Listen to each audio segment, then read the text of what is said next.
Hello? Good morning, good morning, good morning. Live chat is better than top chat. Setting a goal. The audio appears to be working. I will play a wholesome song made by a ugly person in order to start the day. Although, should I do like a cover? I should probably do the original. I'll do the original just because I really had not excuse me. I hadn't heard this song before. And I think there's something to be said for the 1960s and 1970s where people they let ugly people with beautiful souls make really really really good music, and there's something to that, you know. There's something to, like, I do not find this person conventionally attractive.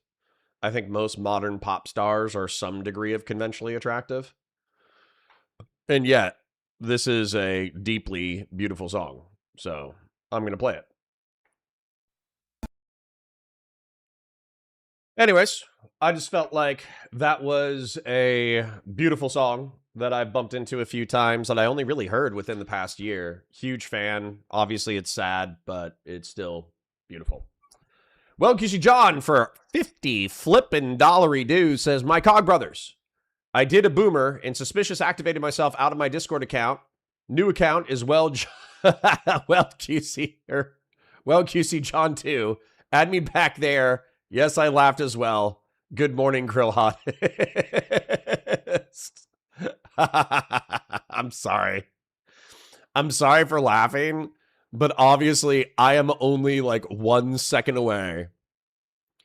I am only 1 second away from doing a similar thing. Just as an example, I had to appeal half a dozen copyright strikes on Warhammer again, that fucking Indian company. Mark Scan copyright struck half a dozen videos again. They copyright struck 60 videos 3 months ago.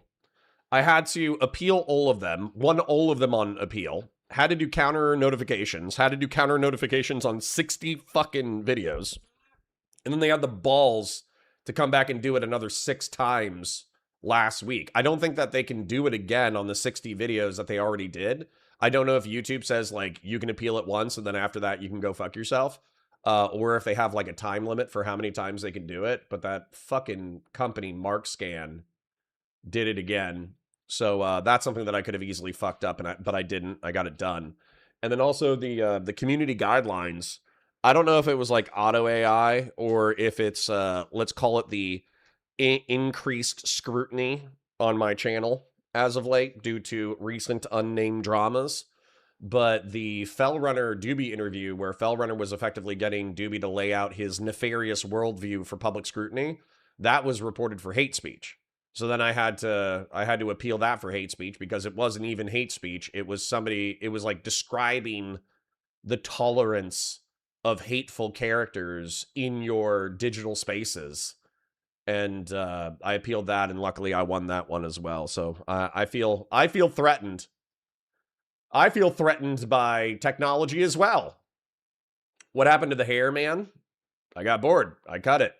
Why? You gay or something? You want to kiss my face? You want to kiss me? You want to kiss my face? Why do you care about my hair? Oh, this was late 80s. Yep. The Living Color skit to this was funny. I'm sure it was. Morning, team. Good morning. And true. The trick is to work all weekend anyways, so you never have any hope any day of the week, so you are never disappointed. Oh, man. You know, weirdly enough, I think psychologically that could work. I think as somebody who has too much time to care about things, I think that could work.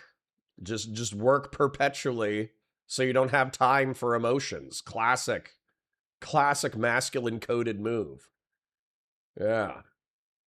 Randy Chang says, well, QC John is gonna pitch his crypto next. The Discord fraud that I've seen recently is a tweet from Mr. Beast about some kind of like raffle contest, and then a screenshot of that person's checking account with $2,500 in it, and then a link that I think is unrelated to the Mr. Beast raffle. So, you almost got me. You almost got me, random Indian scanner, but not today. Yeah. This woke QC John is a usurper. It's Doobie in a people suit. Don't believe him. True. He's a pickle. Anyways. Womp womp. True. Hey, y'all. Says Abe Dinkus. Hey, Abe. How are you? Kiss him. Right? I'm going to kiss your bald head, you fucking nerd. True. There's nothing to scam you out of. That's true. That's true. I prepaid my bills for next month. Not all of them, but I paid a large one, and I think I got like $100 left until the 1st. Everything for this month is paid. All of my debts and taxes and investors, everyone's paid. And then I got like $100 until the 1st, and that's fine. That's great. I could take the kids, go get a frozen pizza, go get some ice cream, kind of chill. Nobody's really sweating me. Nobody's yelling at me. It's pretty good. So if an Indian scammer wants $80, I guess they could work really, really, really hard for that $80.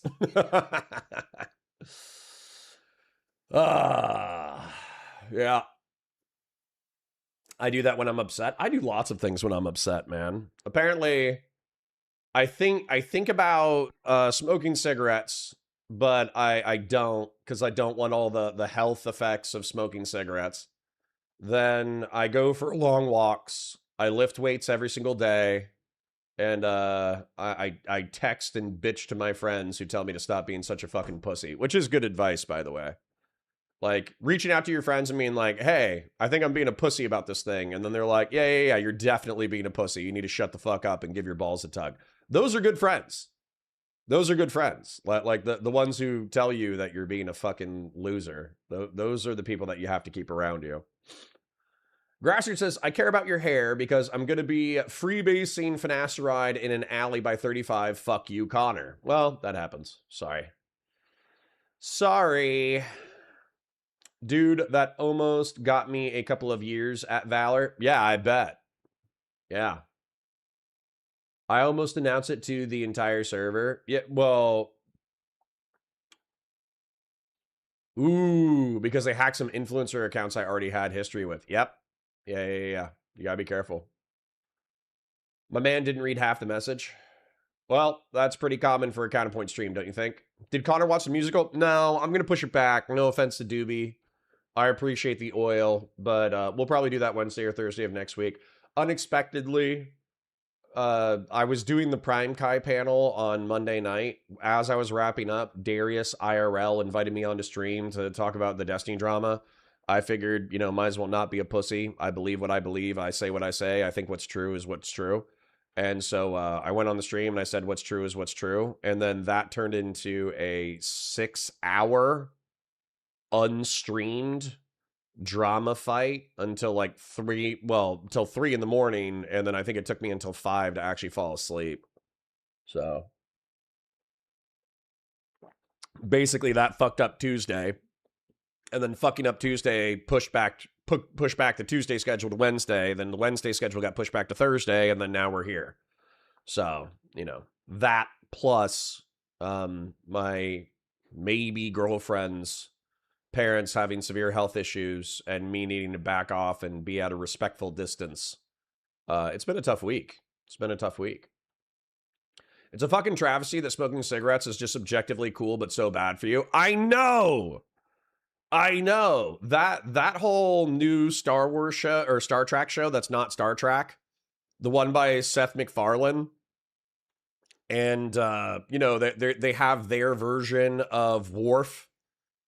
And him and his boyfriend go to the synthesizer, and they're like, 500 cigarettes.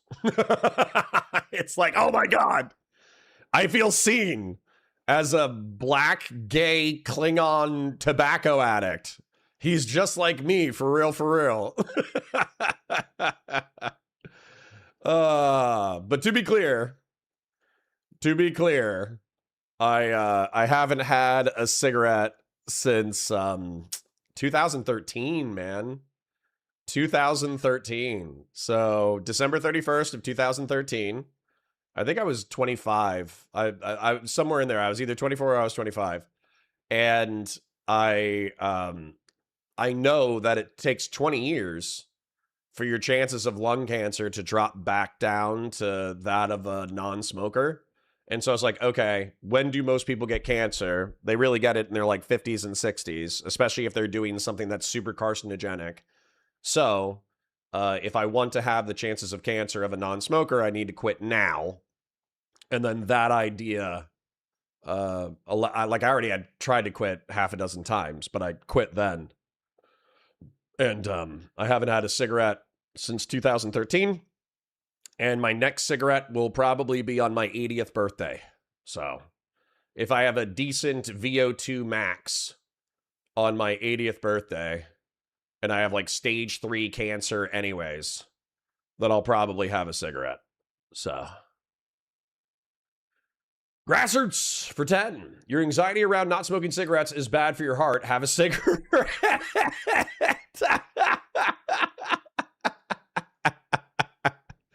Listen, all that stress about cigarettes is bad for your heart. Have a cigarette that's bad for your heart.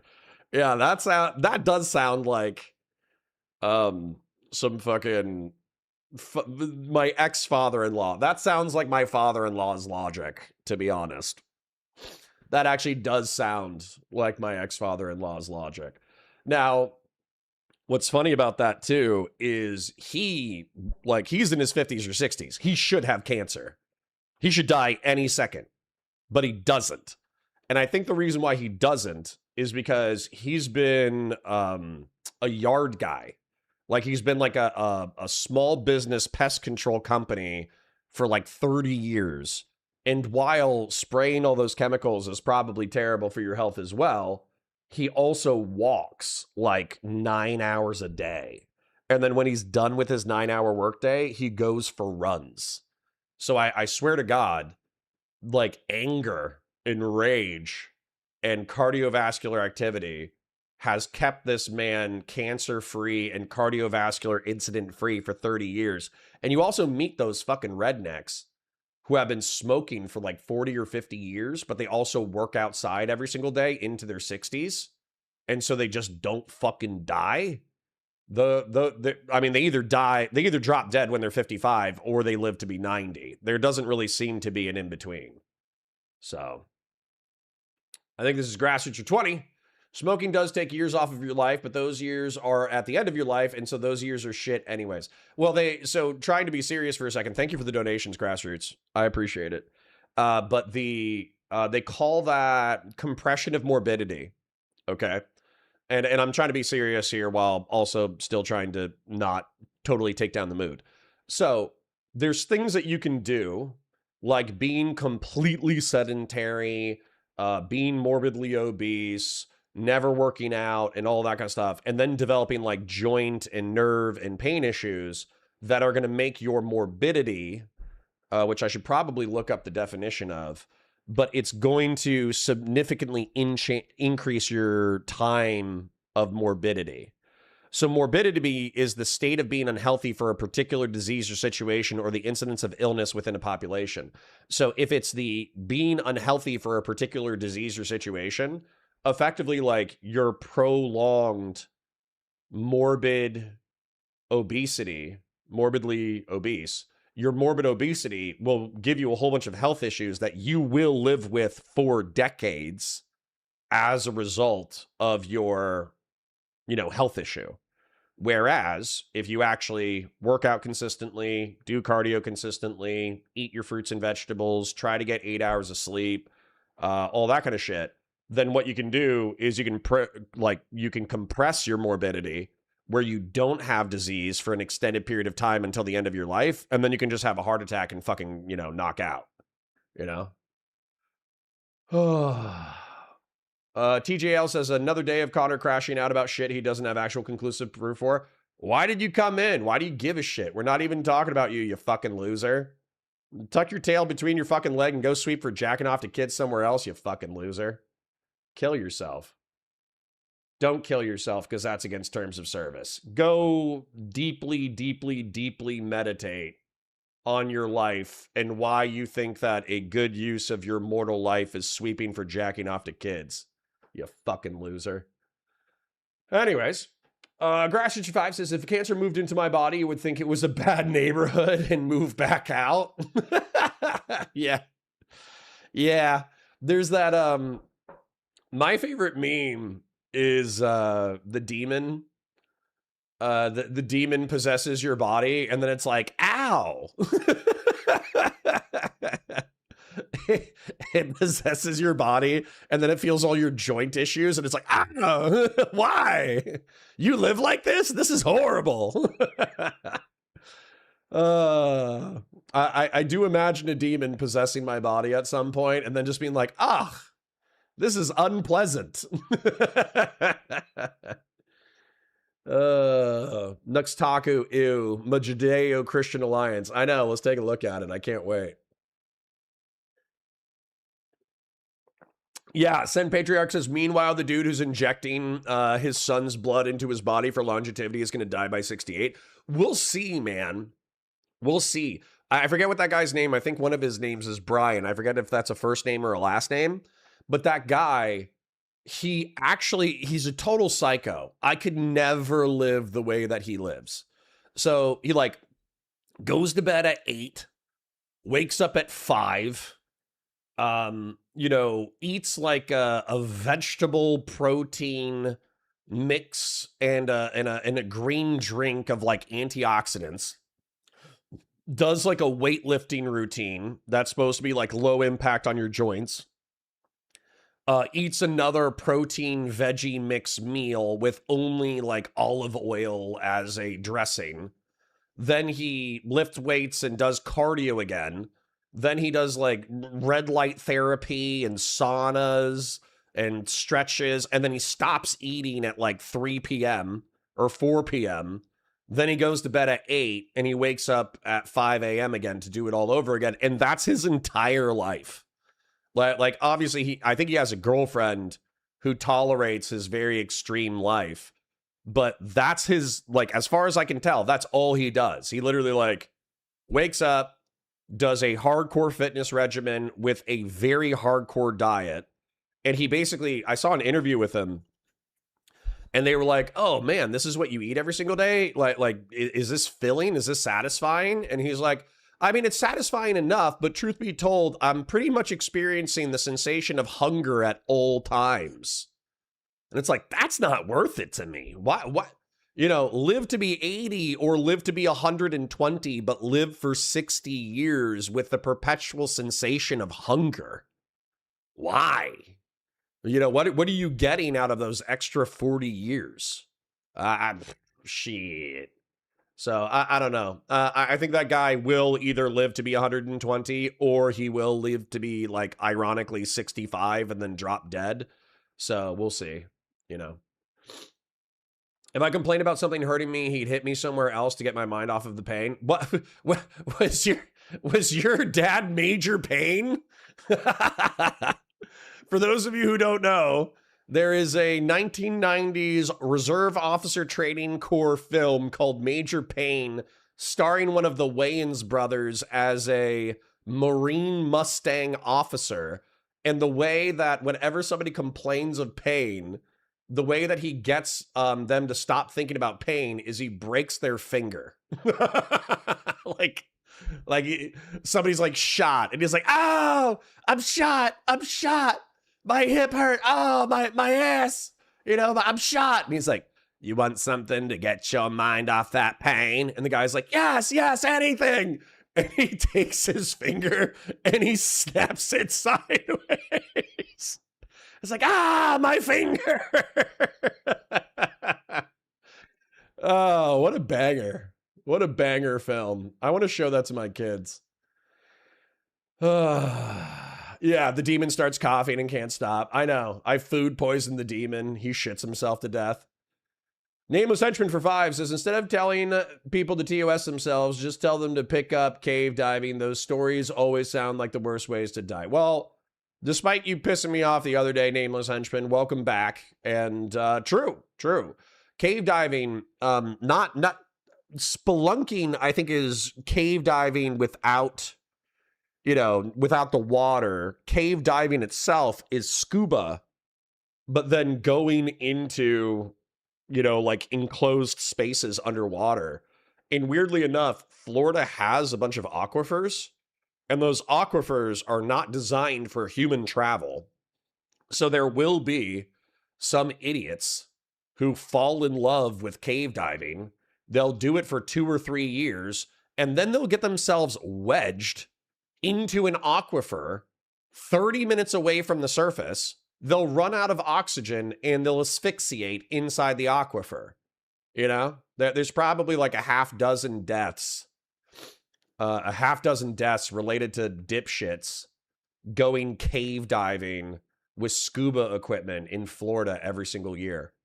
So he's just like me, but without any of the healthy stuff. Go to bed at 8, wake up at 5, eat Taco Bell for breakfast, don't work out, eat McDonald's for lunch, go to bed at 8. Stop eating at 3 p.m. for hatred. That's nice. That's just how Black Labs experience life. That's how Black Labs the dog experience life. True. Doobie says pain is weakness leaving the body. Yeah, it's also arthritis. Pain is also arthritis. So yeah, pain to some degree is weakness leaving the body. Pain is also just arthritis and joint issues. Heartbreak Ridge. Yeah, that's a classic. Tell them to go climb K2 without oxygen. It just takes too long, It just takes too long to say. I think the terms of service term should, I think what should be banned is repeated use of that in order to actually bully someone to do that kind of thing. But I think a one-time use as an insult should be within terms of service. So I know policing that would be difficult, but I would still, if I was Elon Musk and or whoever owns Google, that would be my thing. Is you are allowed to tell someone to Sudoku once as an insult before you block them or block them or ban them. But if you say it over and over and over again in an attempt to actually encourage them to do something, then that behavior is prohibited and you'll catch a suspension and then eventually a ban. I know that would be difficult to police, but that would still be the way that I would do it. Those videos are so anxiety filled. Yeah, that's why I don't fuck with them. It's the same thing with all those videos of the ones of people climbing skyscrapers on the outside of a skyscraper without any kind of harnesses. People going into construction sites and climbing up the 1,000-foot the 1,000-foot cranes and then doing pull-ups off the side of it. Fuck that. You're a dipshit. And eventually you or one of your friends will die in an incredibly stupid and preventable way. So what I hear is no more low tier god. Is he still on YouTube or did he get banned? I have to assume based off of how spicy he was, he got banned eventually, but I don't know. Is he still on YouTube? People went all soft about KYS after that. Girl got her BF to kill himself. Yeah, that's true. It's true. I just tell people they are a walking advertisement for birth control. I know, but once again, it just doesn't have the same punch. Yeah, grill yourself. Grill yourself is actually, I think, a decent compromise. So I hope grill yourself. I need to focus on building that into my vocabulary, because grill yourself is obviously it's community themed and it communicates the message and it's probably not terms of service. It could technically be terms of service, but I think it's one of the things where if it like actually gets reported, that's like fucking bitch made. So I don't know. I don't know. We'll see. We'll see. The urban free climbing and base jumping makes my palms sweat. Yes. Yes. Urban free climbing. I think that's probably the thing that I was thinking about. Base jumping makes me a little bit less nervous because at least you still have the parachute that you could pull at any point. But obviously, it's still wildly dangerous. One of the ones that I think is cool, but also I will never do it because it's 100% the way that I would die. Have you guys seen the flying squirrel suits? Also, Counterpoint Sci-Fi just released a new episode. Hold on. Let me turn down the volume. My name is Connor. Counterpoint Sci-Fi just released a new episode about how Amos and the Rocinante crew raided the installation on Io, and Amos, the sociopath from the Rocinante privateer ship, beheads a mad scientist with 12-gauge shotgun. You know? So if you're into near future hard sci-fi and people getting their heads chopped off with buckshot, you should probably go watch that breakdown. Squirrel flying suit through valley. Dude, all right, I'm going to show this to you real quick because this gives me... He is that guy. I'm not that guy. Amos is that guy for sure. So this stuff... Like, yeah, I would love to do a wingsuit, but I know that I would not have the control to actually do this properly, and it would be the way that I would die. Like, 100%.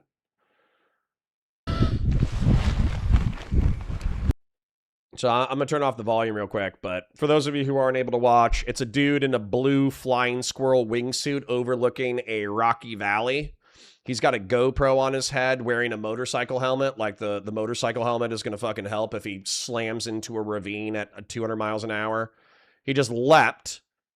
He just fell like, I don't know, 200 feet before gaining sufficient momentum that he could actually fly. Now it looks like no shit. It does look like he's 20 feet off of the ground.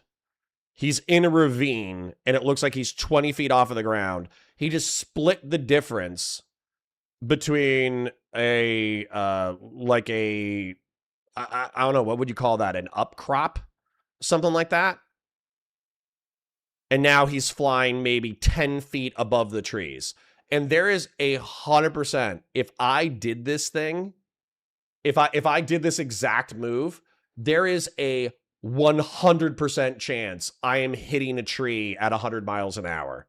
There is a 100% chance that I am hitting that rocky outcrop and splattering my brains and body into the rocky outcrop. There is no way I'm not dying when I'm doing one of these things.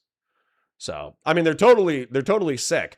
I've gone skydiving before. So if there was a way that I could just do a normal skydive in a wingsuit, I would. But you know, through the ravines and 10 feet above the trees and 10 feet above the ground, absolutely not. I would absolutely fucking smoke myself if I did this stuff.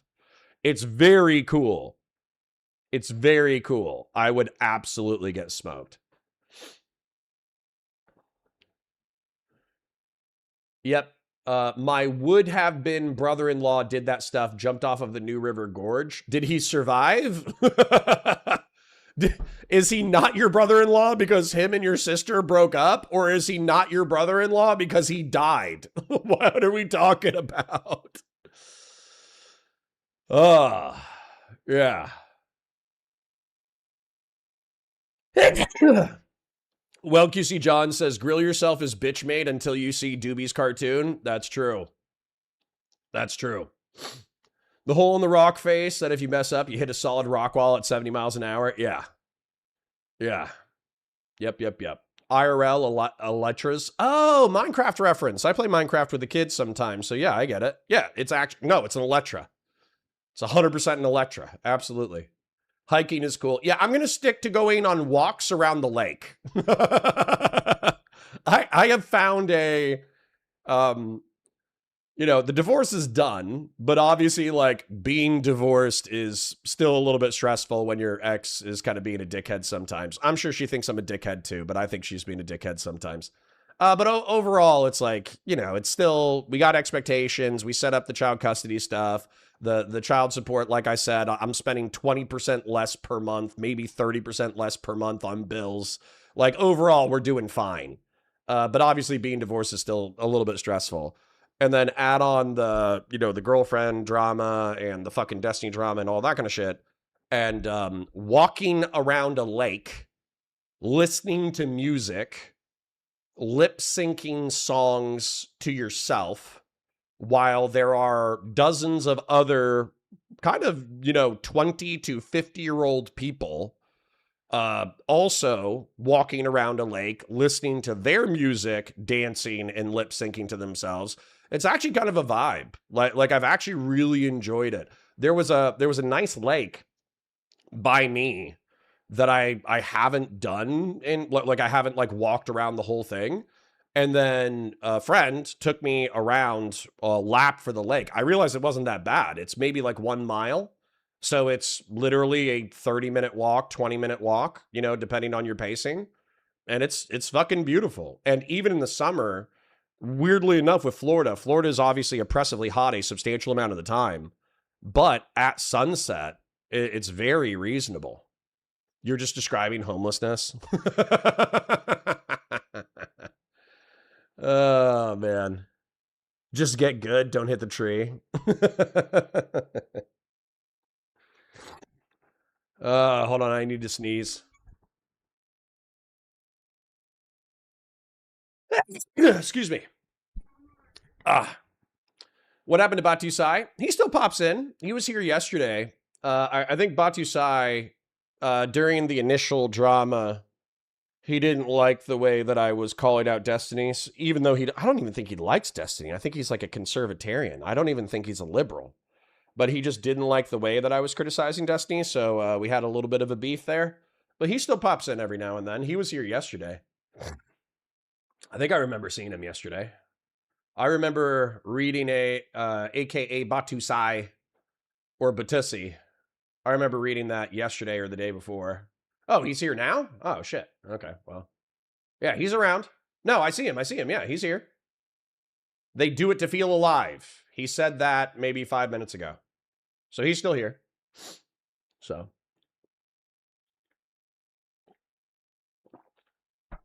All right. Anyways, are you guys ready to watch people with like 95 IQs debate Islam? Because I'm ready. I think I'm ready. I'm caught up on chat. You guys have already oiled and chipped, so I'm happy. Doobie with the 10, Nameless Henchman with the 5, Grassroots with the 5, Grassroots with the 20, Grassroots with the 10, and Well QC John with the massive $50. Yeah, this is already a successful day. I literally, I obviously want you to like the stream, share it with your friends, engage with chat, super chats if you got them, and memberships if you got them.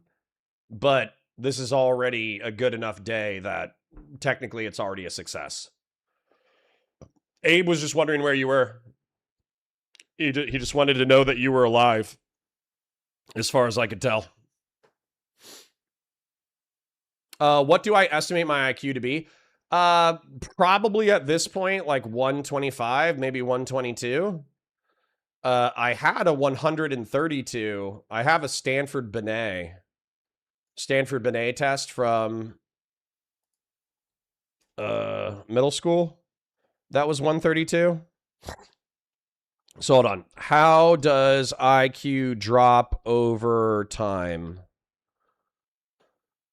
IQ changes over time through a split process. Fluid intelligence, processing speed, and novel problem solving peaks in your 20s and slowly declines, while crystallized intelligence, vocabulary, and accumulated knowledge continues to grow or stabilize well into middle and later life. Beyond natural aging, IQ fluctuates based on brain plasticity, lifestyle, and modern environmental factors. So it looks like by the time you're 40,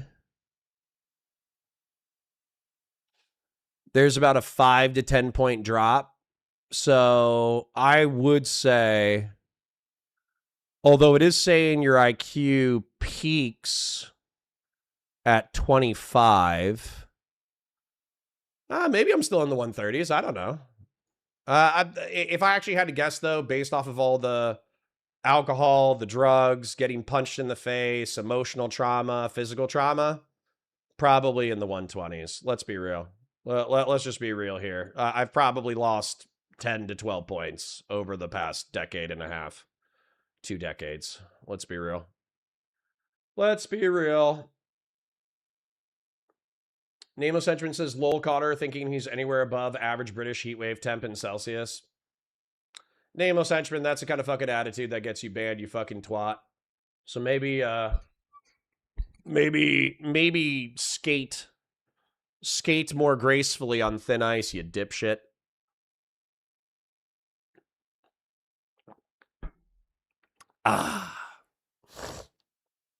Did you win Verbal Combat last Friday, Abe? Ooh, I didn't know he was doing it. Connor's smart. He's just in a couple of cults. Correct. Doobie for 10 says, you should do the test drunk. I did an online IQ test while drunk and got like 141, so now I have to take that totally seriously, of course. Yeah.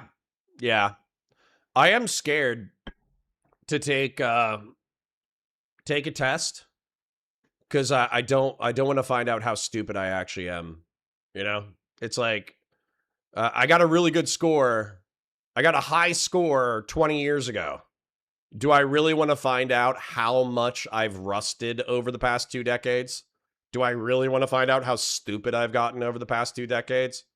Because if I pulled a Xander Hall and I got a 99, I would be upset. Like, I would be like, oh, wow, I should quit. Like, I can't blame, excuse me, I can't blame my, obviously one of the copes. When you see middling IQ dipshits reacting, being successful streamers, getting like, 500 to 1,500 live viewers, and what they do is they find drama content of the day.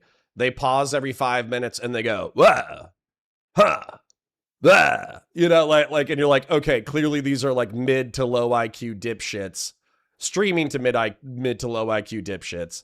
Then that kind of like gives you the cope of like, oh, the only reason why I'm not more popular is because I'm more boring. I'm more dry. I'm more intellectual than these midwit dipshits. That's why I only attract, a smarter but smaller audience. That's the cope, right? But if I took the online IQ test and then I scored a 99, I would have to quit. Because I would lose my cope. I would lose my...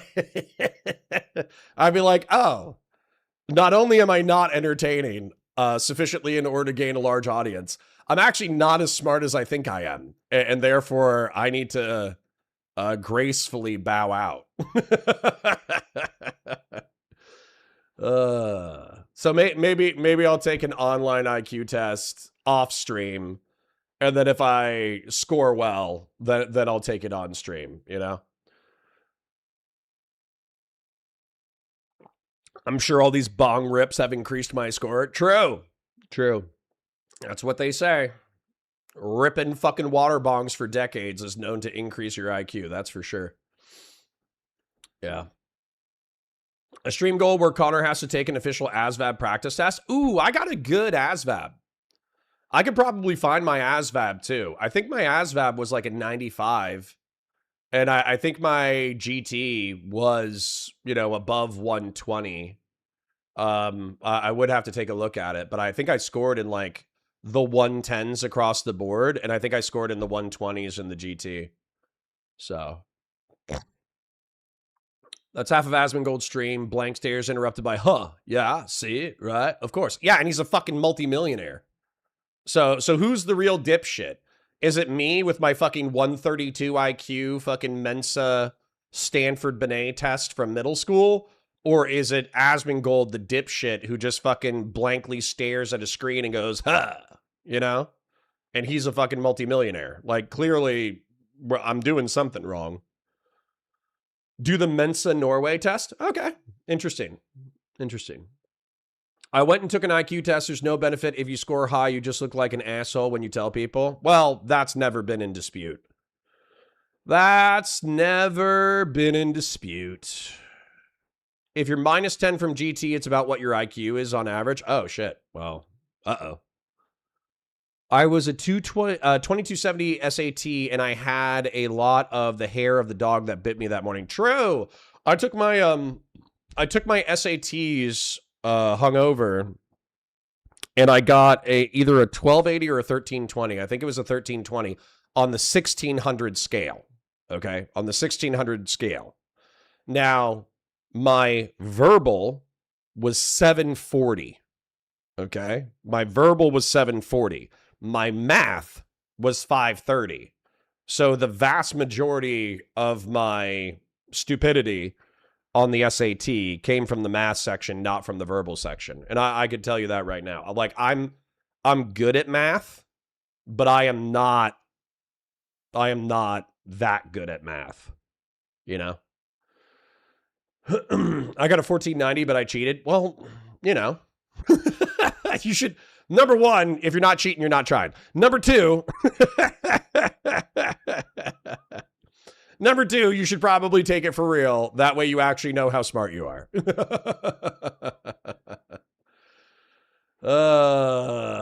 Were you just generally good with tests in school? Absolutely, dude. I didn't study shit. Like, I didn't study anything. I didn't do my homework my entire high school career. I still got B's and C's because, you know, like your score for at least most of the high school classes that I was taking, 20% of the grade was homework.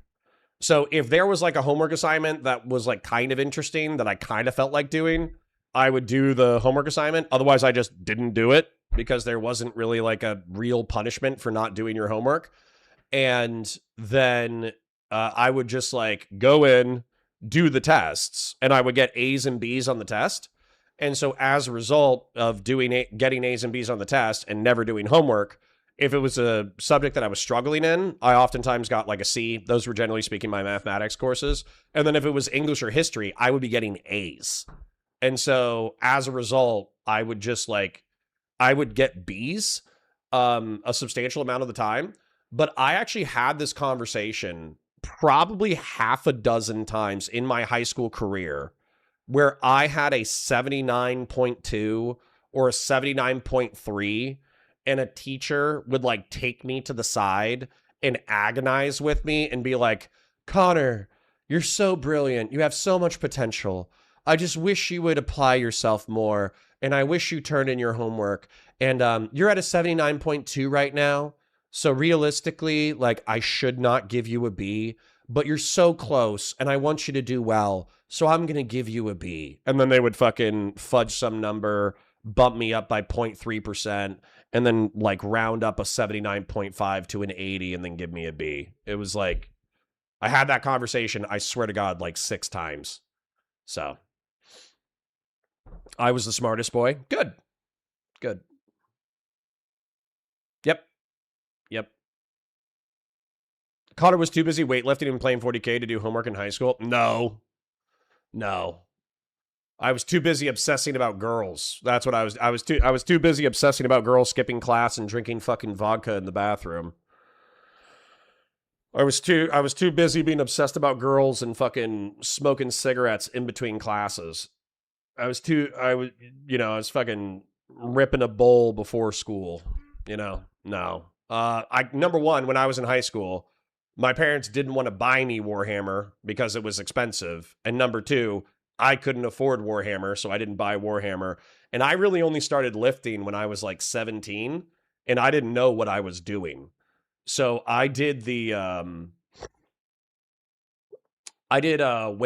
pyramids, but I only worked out like my biceps. So for those of you who don't know, it's actually a great way to get a crazy fucking pump. So you literally start at 5 or 10 pounds and you try to do the pyramid as quickly as you can.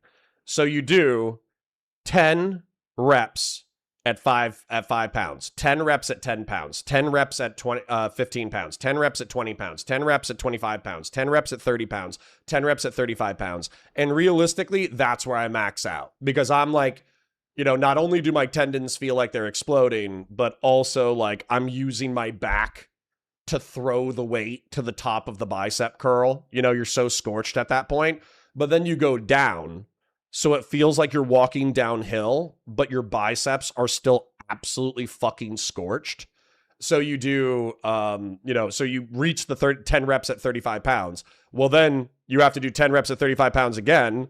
And then you do, well, realistically, or you just go back down. Then you do 10 reps at 30, 10 reps at 25, 10 reps at 20, 10 reps at 15, 10 reps at 10, 10 reps at 5. And like when you're doing those like 10 reps at 5 pounds or 10 reps at 10 pounds, your entire bicep is on fire. It is just fucking ripped to shit. And weirdly enough, this is kind of, I kind of want to do this now, because I don't want to rip anything. I don't want to hurt my tendons. I don't want to hurt my connective tissue. But doing a pyramid to like max out my shit, that would actually be quite fun. So, yeah. Did you play sports? Unfortunately, I wasn't passionate enough to pick a sport, and I saw a guy get his orbital socket cracked by a like 90 mile an hour fastball. I used to play baseball. I love baseball a lot. I could probably throw like a really decent 70 mile an hour ball even now.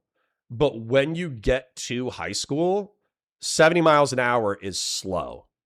And so, like, some of those dudes, like the pitchers, they're like throwing fucking 80s and 90s like it's fucking nothing. There are some, at the high school baseball level, there are some people who will make you look like you thought you were good in middle school. They will make you look like a pussy fucking retard. Sorry for the R slur. They will make you like a fucking pussy in high school. And so I saw the baseball team, and I thought I was cool with like a 70 mile an hour, relatively accurate fastball. And they were throwing fucking 80s like it was nothing. They had fucking rockets for arms. And so also, it didn't help. There was this girl named Mary Quinn. She was really pretty. And she started flirting with me. Like the first day I showed up, she started flirting with me for like the first 2 or 3 weeks. And I was actually really excited because she was a good looking woman. She went on to be a local Fox News newscaster. She was very pretty, but she was on and off dating the captain of the baseball team. And so he wanted to beat my ass. And I was like, after watching somebody get their orbital socket cracked with a 90 mile an hour fastball, and after flirting with the baseball team's captain's girlfriend, maybe that's not my place. I'm sorry it took me 5 minutes to do that, but baseball would have been my jam if I hadn't flirted with that girl, and if he hadn't threatened to kill me, and if he wasn't substantially larger than me, and if I hadn't seen a dude's orbital socket get cracked with a 90 mile an hour fastball. I would have done baseball, but I ended up doing crew, which was a mistake. It was a mistake. Crew ended up being a counterproductive, cardiovascularly intense exercise pain in the ass. And I overdeveloped my left side compared to my right side, and I've never actually balanced out my left and right side as a result of doing crew.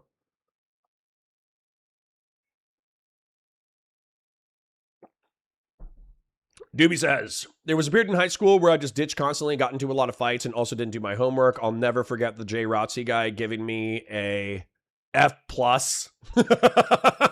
Nice. Nice. Weightlifting is boring. Talk about how Cyril did nothing wrong. Cyril Karn is a hero of the empire. I still need to see his contributions to the Gorman genocide. I don't know what he's going to do in reference to Gorman, so I need to see like what kind of like evil shit he does there. But what's interesting is so far, Cyril's done nothing wrong. Cyril was a police supervisor who had 2 of his employees murdered, and he went and investigated and tried to arrest the people who murdered his employees. And then he got into a gunfight that was outside of his fucking league, got more employees fucked up, and then as a result, he got punished for it. But he didn't do anything wrong. He was trying to do the right thing. Then, him trying to contact and work with the ISB in order to track down Cassian Andor. Yeah, Cassian Andor murdered half a dozen of your coworkers. Yes, Cassian Andor, from Cyril's perspective, should be incarcerated or killed by Imperial authorities, obviously. And then, what was the other thing? And him contacting Deidre after Deidre was kind of like, hey, if you contact me again, I'm going to incarcerate you. Fuck you. That was ballsy. And then what was the other thing that he did that was quite ballsy? He also going to Ferrix and being there for the riot and then saving Deidre from being murdered and or raped and murdered by a riot. So far, like, Cyril Karn, like, his only sin is serving the Empire. But as far as, like, interpersonal conduct and the way that he's trying to conduct himself, Cyril Karn has done fucking nothing wrong so far. So, I love that story. I am fucking loving Andor because you can see how the good guys and the bad guys are motivated by what they think is, to some degree, their version of what's correct. Now, of course, like Deidre and the ISB head and Director Krennic and all that kind of stuff, that's where it's starting to get a little spooky, where they're talking about, like, how do we genocide, how do we destroy the planet of Gorman while not having anybody make a big fuss about it. That's where it's starting to get into the evil shit, obviously. But up until now, Deidre, as a domestic or galactic intelligence operative, she hasn't done that much wrong besides being a bitch. Oh, I guess the torture was bad. The torture was bad. Torturing and executing, trying to torture and execute Bix Caleen, but torturing and executing Bix Caleen's associate at the salvage yard, that was pretty bad. Never mind. Deidre's an asshole. Cyril's not that bad, though. Why is the Colorado GOP gubernatorial candidate a Christian cult leader and he's winning? Shit. Why is Avila, or whatever the fuck her name is, a pro-Palestinian fucking democratic socialist who fucking hates America, who streams with Hassan Piker, and she won. She won the primary, and she's in like a Democrat plus 35 district, so she's gonna win her seat. Our sports were so limited. Rural living was something else. We literally had a 9-man football team. Oh no, you had to play offense and defense? That's a fucking nightmare. Holy shit. You don't get a break at all. Yeah. Cyril Karn is based, but he's bad on trans issues. Nice. Nice. That was funny. Yeah, you don't have special teams, you don't have offense, you don't have defense, you just have a 9-man line. That is crazy. Theodore Roosevelt asserted, if I must choose between righteousness and peace, I choose righteousness. He is Karn's spirit animal. He's also mine. Like I wish I could be as cool as Teddy Roosevelt. Guy grew up with asthma.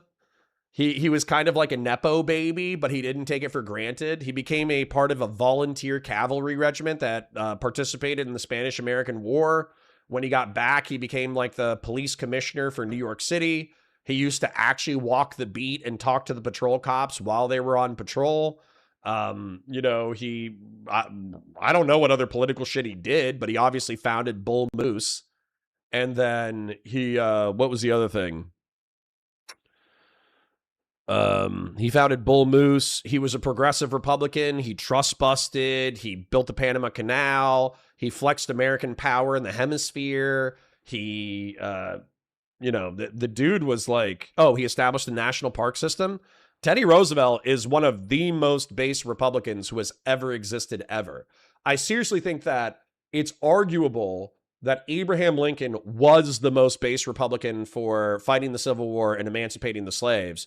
But I think it's arguable on an interpersonal level that Teddy Roosevelt was more base than Abraham Lincoln. So for me, it's like Abe Lincoln, Teddy Roosevelt. Actually, it's Teddy Roosevelt, then Abe Lincoln. And then I'm sure there's some other people. Like, Nixon is like, weirdly enough, I'm happy he won the Cold War, but he's actually not my favorite. He's probably like, weirdly enough, I like Bush more than Nixon because I think Bush was like well-intended, whereas I think Nixon was kind of like an amnesiac asshole. But, it happens. It happens. I come from a football school, like the type of school that buys a new scoreboard before new books. Yep. Are you in Texas? Because that makes sense. We played both ways too and killed it, dude. I've lost only a few football games in my life and played well over 100. That's pretty fucking sick. I respect football players because what would happen, in my opinion, is I was too scrawny for football. And so I played like no pads, two-hand touch football where some fucking 300-pound bruiser took me out. Instead of a two-hand touch, he fucking slammed my ass, and I'm pretty sure he knocked a vertebrae out of place. So the fact that football players routinely, I know they're wearing pads, but the fact that they routinely slam into each other wearing pads and risk spinal injuries for the sport while lifting heavy weights, while fighting with the boys. I think there's something physically admirable about that. And I did not have the build for it. If I would have played football, I would have had worse spine issues than I have right now. Jonah says, "What's up, guys? Good morning." I'm probably it's 10:45. I think it's time we start content. You ready? I think we're ready. Let's do a little intro and get cracking. Let me thank everybody. We got seven on the goal, but we did get some oil. Doobie, Nameless Henchman, Grassroots with some chips and some oil. And then Well QC John with the big ass fucking $50. Thank you, King. We are at a 7 out of 10 on the goal. We still got an hour left. No rush. Like the stream, share it with your friends, engage with chat, super chats if you got it, memberships if you got it. My parasocially love you. Thank you for being here. Admirable? I think so. I think there's something admirable about taking physical risk and working out super fucking hard half a dozen times a week and then playing super fucking hard, risking physical injury for victory, even if you don't win. I think there's something admirable about it. There's nothing more than whores trading their body for money. Well, we're talking about high school football, Silver, so we're not talking about the NFL. So we're talking about high school football. I don't think a lot of high school footballers are making a ton of money. Anyways. Oh.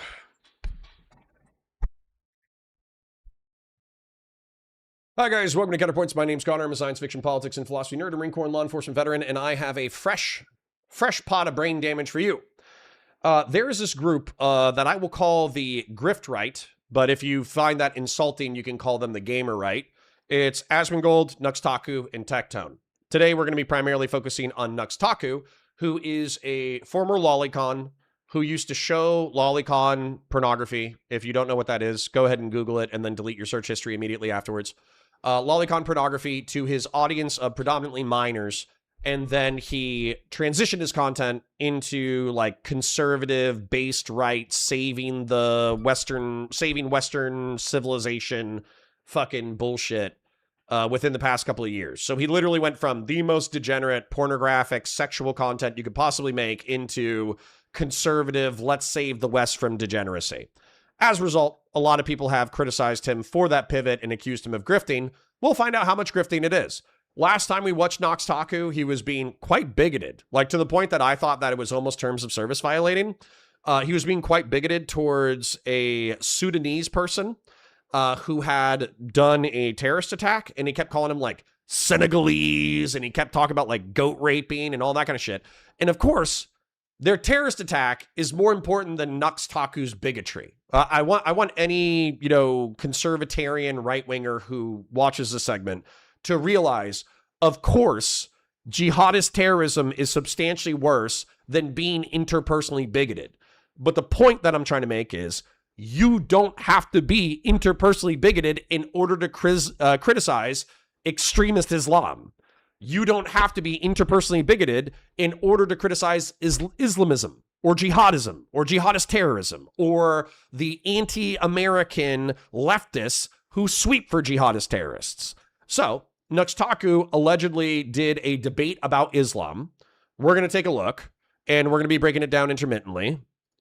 Let me make sure. I'm going to bump it up to a 1.10 just because it is a little bit longer, and I'm going to up the quality to 720p. Let's go. Same PNG I've been using for like 5 years. Yeah, no. Wait, the background looks so good, dude. All right. We're all flagging it right now. Look at us flag it. Yeah, bro. That's real nice. Yo, at least we don't have like the pedophile flags that the other people have. Oh yeah, thank fuck for that, man. I saw one of those in the bar that I was at yesterday. Both the original one and the one that has like the trans and the black and brown lines on it as well. Dude, I love that they made black people like part of the LGBT community. Right. That's a huge W. When did this happen? I have not heard about this. You've seen, you didn't hear? Oh, yeah, the LGBTQ flag, the one with like the trans color like arrow shape on it, but it's also got brown and black in there as well. It's like Palestine shape. It's the shape of the Palestine flag with all the colors. Okay, so we're 2 minutes in. We've already called all gay people pedophilic. Awesome. Fucking hate these motherfuckers. Number two, are we going to have some opponents come on screen? Because, Nux, I don't know if you know this, but a debate is usually opposing sides. It's not a three-way circle jerk between people who agree with each other. So if you actually wanted a debate, you should have had somebody who disagrees with you onto the show. Now, if Jake Monroe, the goth conservative, Tectone, the lolicon alleged rapist, and Nux Taku, the lolicon right-wing grifter, if they just circle jerk each other for the fucking next 2 hours, that's not a debate. I don't know if you guys know what a debate is, but it's typically where there's like an issue in contention, and then you have opposing sides fight over the topic. So Added black people to the LGBTQ? They put black and brown stripes to the LGBT community. To represent black and brown people. Yes. Yeah. What the fuck? It seems needlessly. now that was obviously cringe. That like obviously adding the black and brown stripes to the trans LGBTQIA plus flag was cringe. So unfortunately, I agree with these douchebags here. Inclusive, doesn't it? It's like what else could you could add pretty much anything in that case. I can't believe that. I've never heard of that. That's why I like talking to you guys, because I remember, Jake, we talked for the first time the other day, and I learned so many things, and it's nice to hear this. And Nux, every single time we talk, we have some great, I think you consider it radicalizing me, the conversation we had about women, and I think we did, Palestine and Israel and all that stuff. Well, we did not do that yet. I could radicalize you on that, but we didn't do that one. Great. Well, we'll do a little bit of Israel radicalization today. Yeah, I don't really know what's going on with the what is it now? The 2S LGBTQIA. Fuck, what is it? I don't know. The whole Canadian one? Yeah, there's so many letters now, I can't even keep track of it. Two Souls is where I was like, all right, I give up. When are they going to put right-wingers in there, do you think? Never, probably. Fuck it, like, just add everyone. Yeah, it's that'll be after the genocide. Yes. Yeah, which I do Once we believe. truly become a minority. This is going to lead me on to a conversation I want to have later. But first, yeah, thanks for being here, guys. It's going to be a fun conversation. Of course. I've been looking forward to doing this for a while. Jake, I've actually wanted to talk to you for quite a bit. I found out about you about probably like 3 months ago, and I was like, holy shit, this guy looks insane. Then I heard you talk, and I was like, wait a minute, this guy is fucking sick.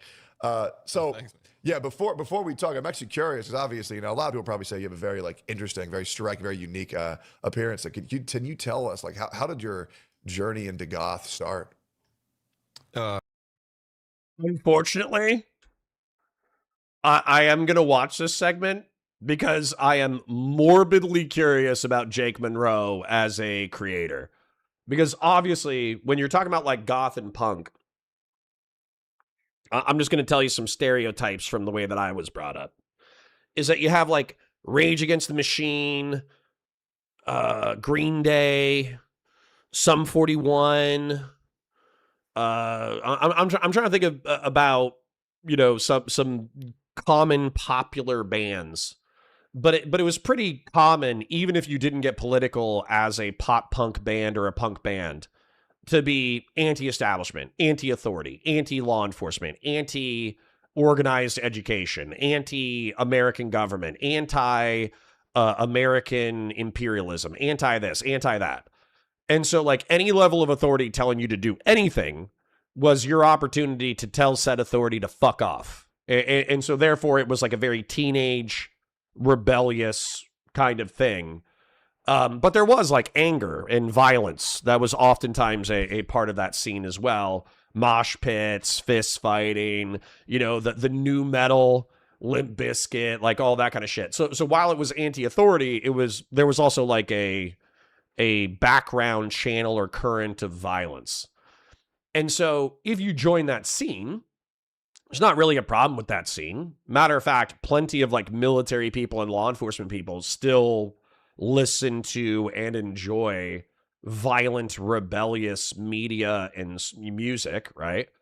But to be like in your 30s or 40s and still with hand tattoos and neck tattoos, and then having the dedication to cover yourself in pancake white makeup, representative of like death, and then putting black eyeshadow on your eyes every single day, and then talking about conservative politics is such a weird, fucked up juxtaposition. I have no idea. How do you do that? How do you listen to Rage Against the Machine, fuck you, I won't do what you tell me, and then cover yourself in fucking goth makeup, and then argue for Donald Trump? Like I don't know how that fucking works. So I actually am genuinely curious. Geez. I mean, it started back in like 2004. So the exact time period that I was talking about. It was, I saw Trivium on TV, like this metalcore band, because metalcore was becoming like a thing, like Americanized metalcore was becoming a thing. Like Bullet for Valentine was coming out and that kind of stuff. And I was like, well, okay, cool. I want to get an electric guitar and I want to play this shit.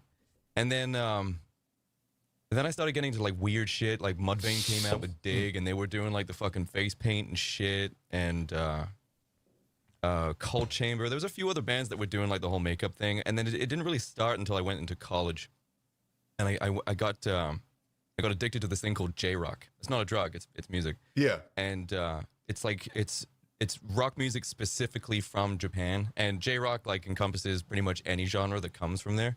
But there was like this post-punk sounding band called Deer and Grey from Japan, and they were playing a local show near my college, and I sort of like started brushing up on what they were doing, the kind of stuff that they played, and like their back catalog, and it was basically this look, and I was like, this is the best shit I've ever seen, and I was just like, okay. And by the way, I would give this guy more grace if he was in an active band playing music. Okay. So for instance, like OnlyFans girls and pornographic actresses who live stream, because there are a substantial amount of people who are pornographic actresses, both amateur and professional, and they live stream as like a side hustle. So they're making cash on a weekly basis from their live stream. They got all their simps, like, super chatting. But then they also do pornography on the side, and they use their live stream in order to build a parasocial relationship. But then they use that parasocial relationship in order to draw attention to their more lucrative endeavors. And I don't, while I'm not like a huge fan of pornography, depending on the day, I do understand like the business strategy, and I don't have a problem with the business strategy. So if Jake Monroe actually has a band that he plays for frequently, and he's using his stream in order to promote that, I would actually hate on this aesthetic a lot less. You're a fan of the Metalocalypse too, right? Of course. Yeah. Not only is the writing fucking great, but it's metal, man. It's like metal and it's, you know, comedy. It's everything that anyone would ever want. But like, yeah, it was goth from the 80s through a Japanese filter.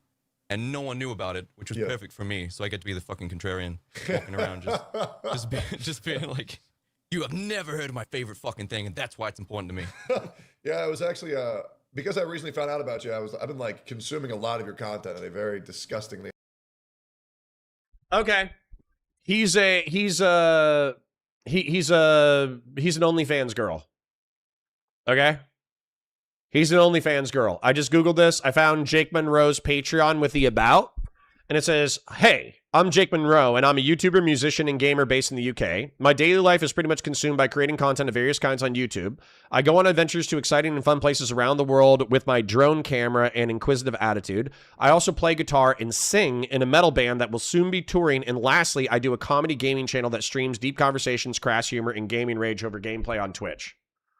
So, like, I still think being a goth conservative is weird, but I think the same heat that OnlyFans girls should take for like getting all dolled up and slutty on Twitch and using it to promote their OnlyFans and hardcore pornography, that's the amount of shit that Jake Monroe should take for doing goth makeup every single day for stream. Now, that being said, I know we're just getting into the content and I'm fucking up the flow, but I want to show you Shane Gillis talking about Australian goths because it's one of the funniest things that I've seen in reference to the goth community in a few years.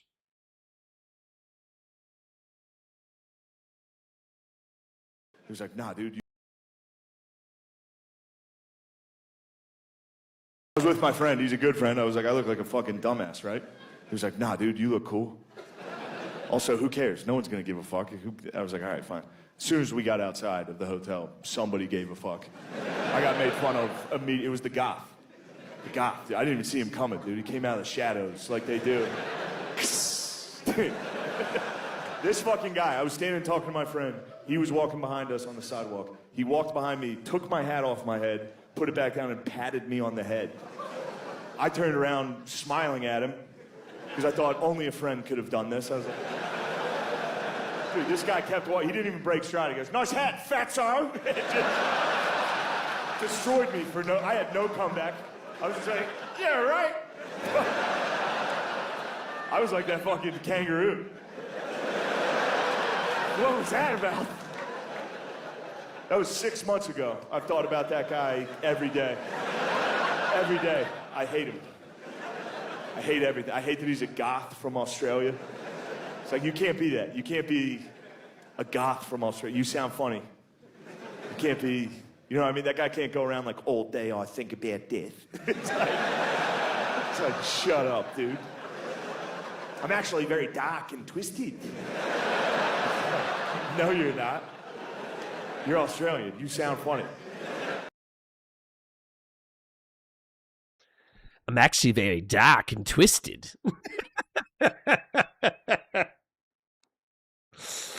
All right. That's enough distractions. Thank you for the 5. Everybody knows J-Rock, at least he makes music. Okay, good. High degree.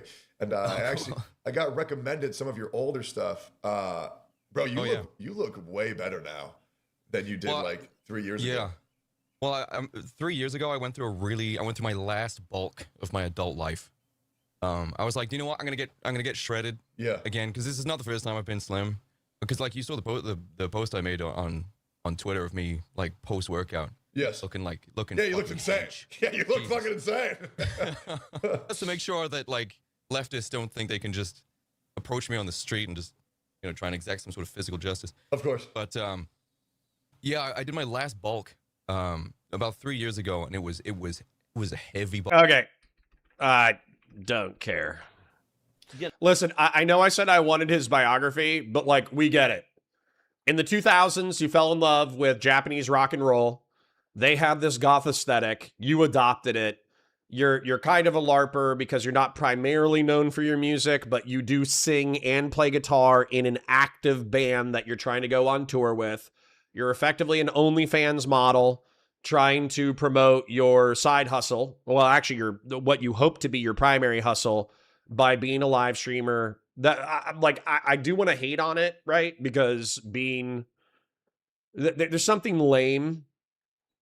There's something lame about waking up as a man and caking your face in makeup. But you know what? We all got one life, I think. And so if that's how you want to spend it and you're not actually like hurting anybody, raping anybody, killing anybody, putting makeup on your face as a dude, putting black lipstick on and eyeshadow and neck tattoos and hand tattoos, that's not on the scale of bad shit to do. It's like a 0.5. So I don't want to spend a substantial amount of time hating on this dude's aesthetic. I don't give that much of a shit about it, you know?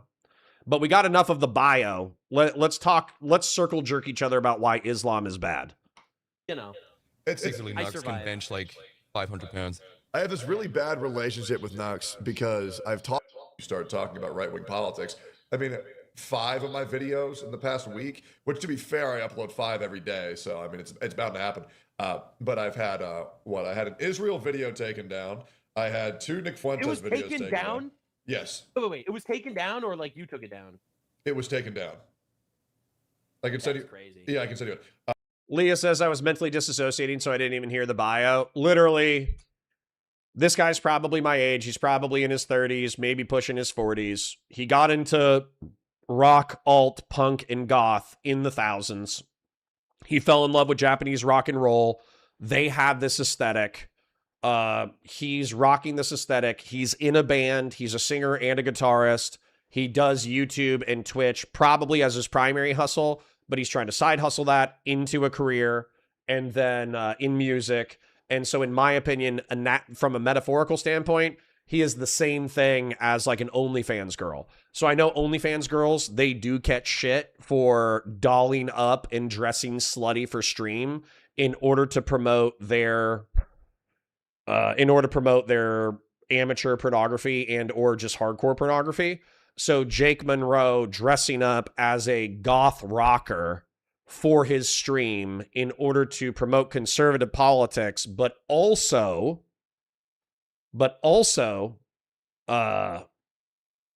his band, you know, that's his bio. Leah says, I was happy not to know you, bastard. My bad.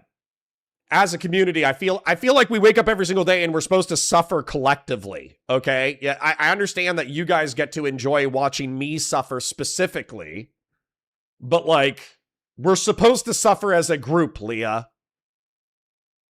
Nick Fuentes videos taken down as well as, Nick Fuentes videos that were completely shadow banned. And then I had a trans video just yesterday taken down as well. Because it was considered hate speech, what I said, and trans people are a protected class on the internet, and you are not allowed to say things that could. Dude, Sorry, I got a YouTube strike for calling Keir Starmer a faggot. Okay, all right, I'm not kidding. All right, and then I appealed it, and I talked to my YouTube contact, and he was like, "You can't use the word faggot when referring to Keir Starmer." Yeah, that's what he is, though, man. Serious? Yep. Bro, that's the Prime Minister of England. Oh, bro, yes. I got a strike on my channel because I said that Hassan Piker fantasizes about sucking Asmongold's cock. Which is literally true. It's literally true. It is you literally can see it on true. His face. I know. Every time, bro, you see that boner start popping up. He's such a dude. I have such Hassan fatigue. It's bad, guys. Like he's doing this thing right now. The fatigue is wiped away. They subpoenaed that motherfucker. He immediately squealed on all of his Chinese billionaires that were funding all this garbage. I just saw that. Absolute cinema. Let's go. Was it Guinness?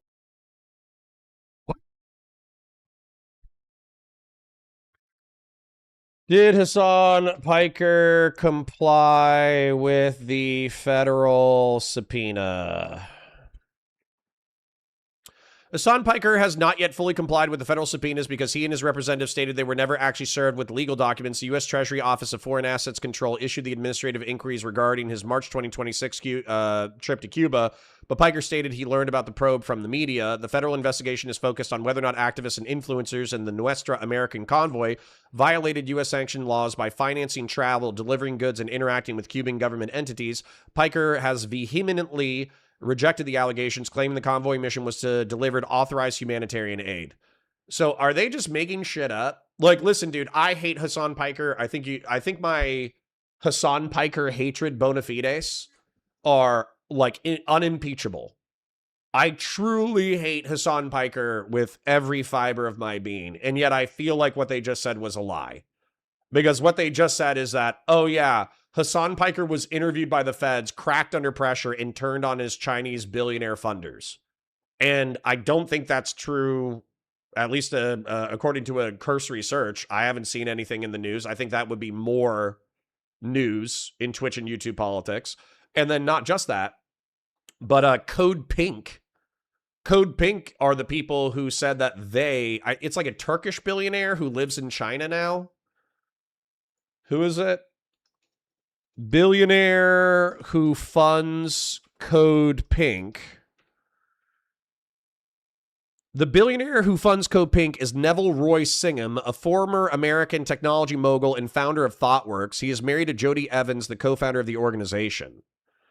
And so Singham is a billionaire, but Code Pink are the people who came out and said, we are openly funded by Neville Roy Singham, and we welcome his funding because he's supporting causes that he cares about. So if you want to make this allegation that Hassan Piker has cracked under federal investigation and questioning and snitched on Neville Roy Singham, source? I'm not saying no, but I would like a source. So, anyways, Nux Taku, Tectone, Jake Monroe, if you're not lying, grifting sacks of shit, trust me, I hate Hassan Piker as much as the next guy. Feel free to reveal your source for what you just alleged.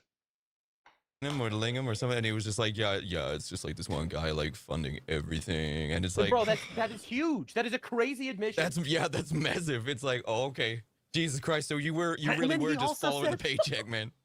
He also said, this is my favorite thing he said. It was like, yeah, and I was like talking to a friend of mine who's in an Israeli jail. Oh, you mean a Hamas terrorist? What's your friend in Israeli jail?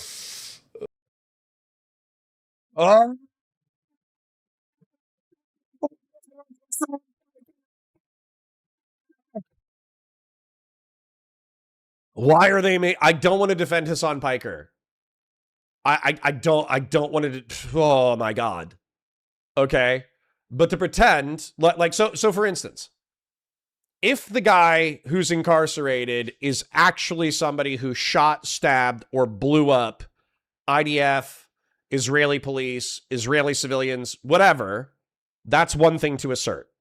But to pretend that there are not routinely leftists who sympathize with the Palestinian cause and go and do protests in Israel and are incarcerated as a result, that's fucking crazy pants.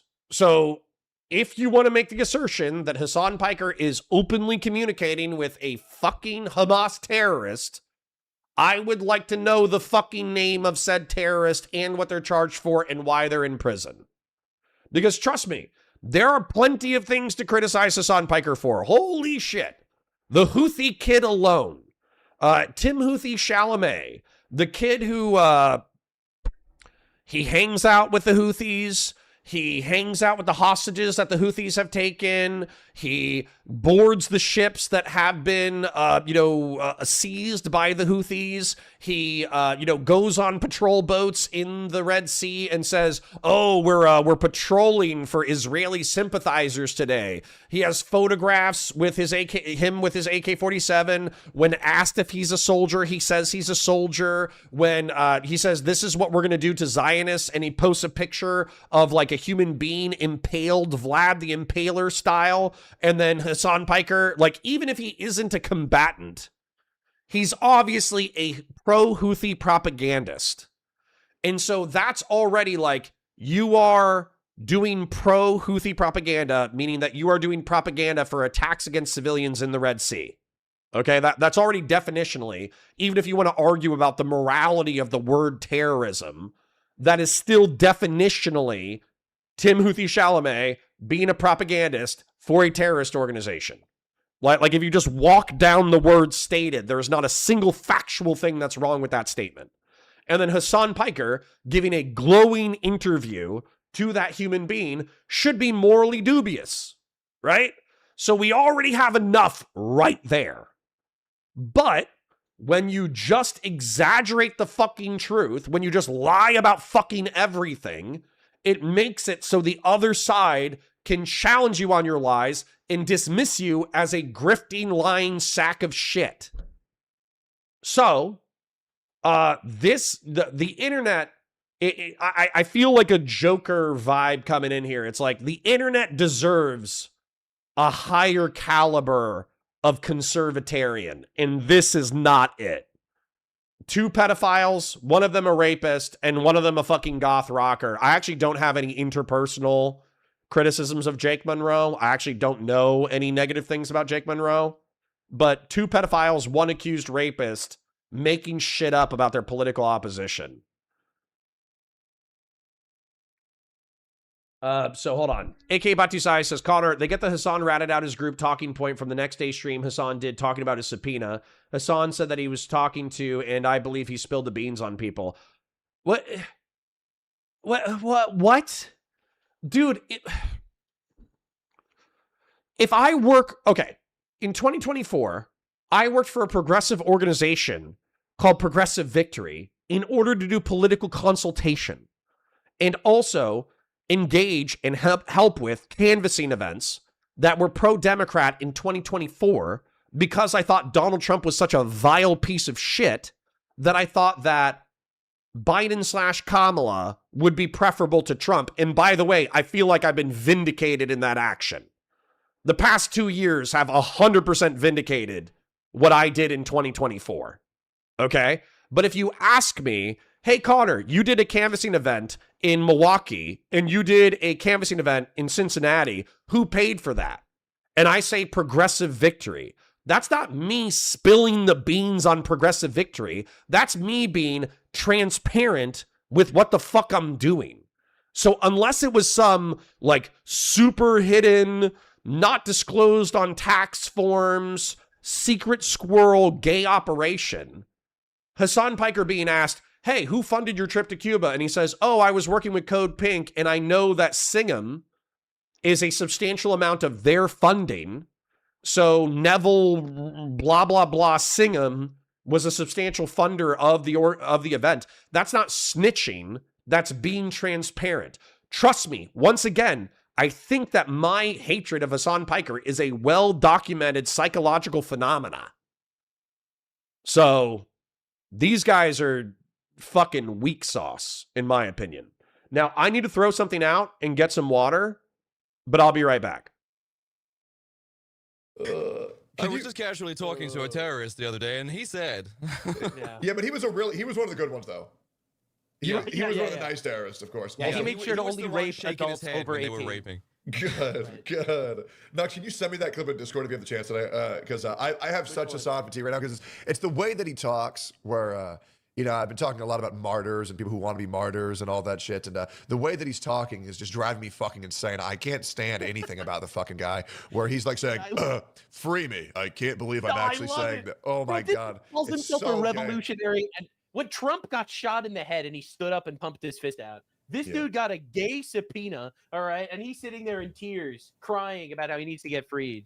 I mean, this was the perfect opportunity to rally people around him, you know, just be like, hey guys, the American government came after me, and you know, well, fuck them, communism, yeah. And, absolutely. Fucking really like lean into it and just be like, I actually am a rebel. The government's trying to stop me, and there he is going, oh fuck, and then squeals on everybody, and like immediately the next stream. Also, why is it every single stream I see from Hassan? It's in a different room. What is going on there? Because he's doing like political canvassing and shit for all of his that what jihadist friends. It's like touring. He's like touring from. Because it looks Yeah, like he goes from terrorist running for Congress to terrorist running for Congress to make sure that they do their best to win. God, there's something that makes me so happy about Nux shitting on Hassan, man. It's I see so much. It's comforting, you know. It's like it's like having a nice home cooked meal from mom. It just makes me feel like everything's normal and it's gonna be okay. I just feel like we hate him for the same reasons. He slandered both of us. He supports terrorism. He hates our country, and he's gonna find out. And it's very entertaining. Yeah, it is. This dude said, "Is it gonna make your life better if I go to jail?" Yes. Yes, actually. It will. Yes, it'll make my life awesome. It'll be so cool if you go to jail. Yeah, he did say that earlier today. Yep. Yes. Yes, he I'm did. glad you mentioned that. As if that's why he. Okay. I identify as a Republican, meaning that I believe in the rule of law. And there's this little thing called the Bill of Rights.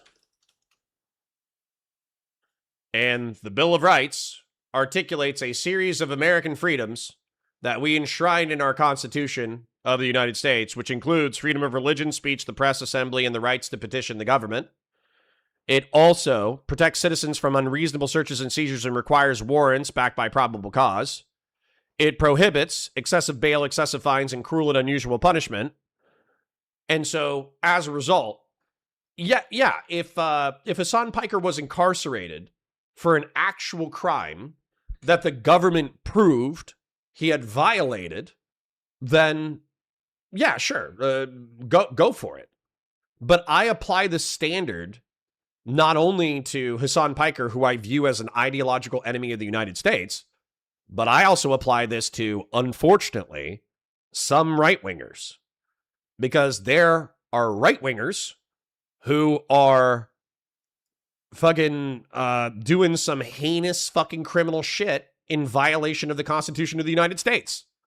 And those people should be likewise incarcerated. Now, Rodney says current Republicans don't care about the law. I know, but that makes them definitionally not Republicans. Like I understand. They're going to say, Republican Party, we're MAGA, we control the party, Donald Trump's in charge of the party, blah, blah, blah, blah, blah. But republicanism as a philosophy, republicanism definition, is a political ideology centered on citizenship in a state as a republic where sovereignty rests with the people rather than a monarch. It emphasizes representative governance, the rule of law, and civic virtue. So if you don't give a shit about civic virtue, if you don't give a shit about the rule of law, if you don't give a shit about representative governance, and you want to suck off a proto-monarch, then don't call yourself a Republican. Like for real. I understand that you guys say this is a lost cause because I have liberals and progressives who are like, we're too far gone. The people who call themselves Republicans don't give a shit about the definition anymore. They're too busy sucking fucking Trump off as like the new Napoleon. But I think argumentatively, that's the wrong tact. You guys are already waving the fucking white flag. Okay? Fuck that. Anybody who identifies with representative governance, the rule of law, and civic virtue should be telling these people who want a new king, who want a new dictator, to fuck themselves in their stupid fucking asses. Okay? So, if these guys, instead of having a three-way circle jerk about how Islam is bad, wanted to have a real debate about republicanism or political virtue or civic virtue or rule of law or incarceration of one's enemies, I would welcome that conversation. But until then, these people should not be calling themselves Republican. They have nothing to do with the fucking word. All right? Unless they believe in these virtues and they're willing to criticize the right the same way that they've criticized the left. He's going to prison. It's like, yeah, you're going to prison purely because you are an annoyance, Hassan, and nothing else. That's it. It's not all the connections that you have. My favorite thing is the argument is so like retarded too. It's like, Will it really make your life better if you step on a Yes. cockroach in your kitchen? Yeah, a little bit, I Yeah, guess. it will. But yeah, exactly. If you actually do want me to answer your question, Hassan, yeah, it'd be fucking great, man. It's definitely an a IQ unifying test. moment. It's an IQ test amongst content creators. And I've seen many content creators go live on Twitter and say, guys, you don't want Hassan to go to jail because if he does, we all will. No, that's just like not what he's being arrested Tell me for. the content creators. Tell me the content creators, and you'll notice they all have something in common. Tell me the ones that said that. I'll DM you. Well, I can say them out loud. It's Go ahead, man. Nico, an Islamist. It's Myron Gaines, an Islamist. It's Mike from PA, a communist. I can't possibly think of the through line here. That's crazy. Yeah. There's more, by the way. There's more. Yeah, did you see the Reddit expose? Do they fit that into happened? any of those two categories? Well, there's a very high chance of that, Nux. There is a very high chance of that. I have not seen the Reddit threads now. Right. So the benefactor that Hassan was talking about, was it Gingham or whatever his fucking name was, the American citizen living in Chinese China guy. that's a centimillionaire that was funding all of these communist groups. Apparently there's like strong ties. Hold up. I don't know if this is directed at me. What makes you think that Kamala can win the Supreme Court or the Democratic nomination? I fucking hope they don't run Kamala. Okay? Kamala was a weak candidate. The Democratic Party fucked up hard in 2024. It was fucking embarrassing. All right? They had a octogenarian, Alzheimer's, stage 4 cancer patient that they were dude, I was making jokes in 2020 saying that if Biden wins, they're going to have to duct tape him to a fucking dolly and walk him out for speeches and put peanut butter in the back of his lips and do the fucking Mr. Ed horse thing, right? Where they put peanut butter in the back of the horse's mouth in order to make it talk. It's an urban myth, but at the same time, I was making that joke in 2020. So in 2024, having him actually be an octogenarian, dementia-riddled, physically frail, stumbling fucking Roomba, like he bounced around in rooms like a Roomba, and then having the Democrats be like, he's fine. And then he had that disaster fucking debate. They swapped in Kamala with 104 days. And Kamala, while she tried to lean into like the girl boss, pantsuit, fucking brat, what was the other thing? Chapel Roan, Feminomenon vibe, it was way too little, way too late. Way too little, way too late. They should have, honestly, swapped out Kamala earlier, even though I think being a woman of color would have been a liability. And they probably should have done a new primary if they actually wanted to win. So never underestimate Democratic capacity to snatch defeat from the jaws of victory. Okay? Now, I disagree with Andy, because Andy said something earlier. Andy said, oh, well, we're pretending that the long-term harm of Kamala, why are we pretending that it wouldn't be a packed Supreme Court, a gutted Second Amendment, and whatever I don't even know what the fuck else you think Democrats are going to do that's going to like destroy America. I don't know. Maybe tens of millions more fucking Mexicans. I don't know what you think is bad. But I'll tell you right now, what we got is a corrupt pedophile who enriched his family by $3 or $4 billion through PEPFAR and USAID cuts. He's probably killed hundreds of thousands or millions of people that are going to die as a result of preventable disease. He started one of the most economically disastrous military conflicts in American history. And he still is barely guiding us out of that. The level of economic harm done to the American people within the past 2 years is actually staggering.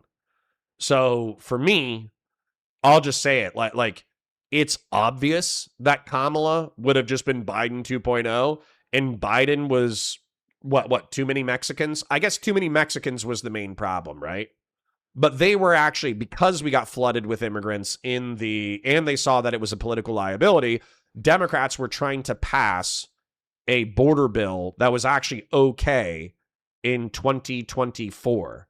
So if they had passed that bill, and if Kamala was Biden 2.0, I don't think it would have been that bad. I really don't. So, Andy B says, it's really easy to see why Republicans picked Trump. They voted McCain. He was a graceful loser. They voted Romney. He was a graceful loser. Then a guy finally came in and said, fuck the left. I have no problems with saying fuck the left. I have no problems with saying let's secure the border. I have no problems with saying we're going to be unapologetic about American military hard and soft power. I have no fucking problems with any of that shit. You know what I have a problem with? I have a problem with raping teenage kids. I have a problem with killing hundreds of thousands or millions of foreigners through incompetence. I have problems with launching the most disastrous, economically catastrophic fucking war since the war on terror. So, sorry, maybe we don't see eye to eye on this, but fuck Trump. He is truly one of the biggest fucking dipshits to ever hold office. Anyways. To a bunch of like high-profile communist anti-capitalism Reddit threads, like Reddit forums. Yeah, really. Yeah, I don't know where that's gonna go just yet. Just that it's actually been pointed out the connection between all of those. So once again, Reddit is being affected by a fallout resulting from some sort of YouTuber being a little too fucking stupid. Like, what was the last one? You had the snark mods for Ethan Klein situation. Yeah, and then now Hassan's taken down. And then Reddit, once again, is going to be fucking spanked. That entire cesspit needs to be fucking erased, man. Reddit is just a fucking hellscape.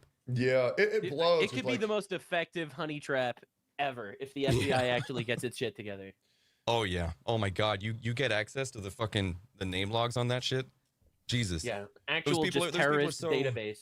Yeah, I mean, they're so openly stupid. It's just like you should be using some sort of like TOR, like Tor or something. Like you should not be that openly on the surface web. You should not be promoting this kind of soft terrorism, essentially, because we can find out who you are.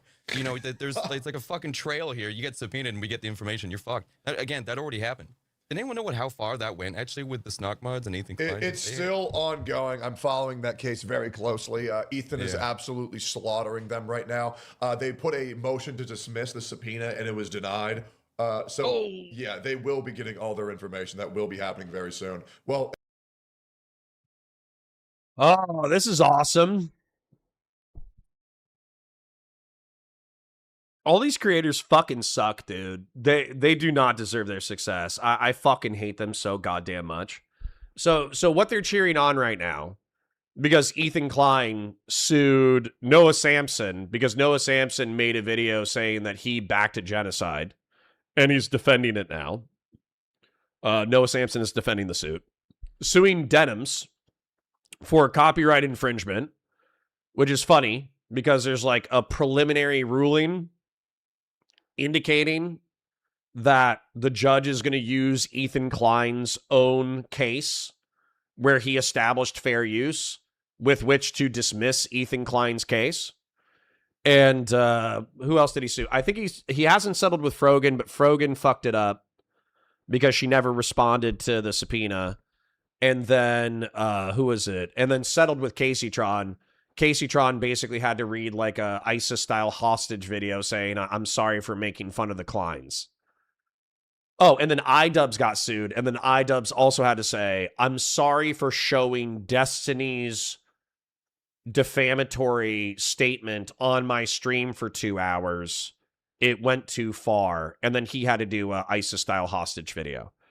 So what Tectone is saying is like, oh, the reason why this is so cool is because we're getting their docs information. We're getting their first name, last name, and address. You fucking suck. You suck ass.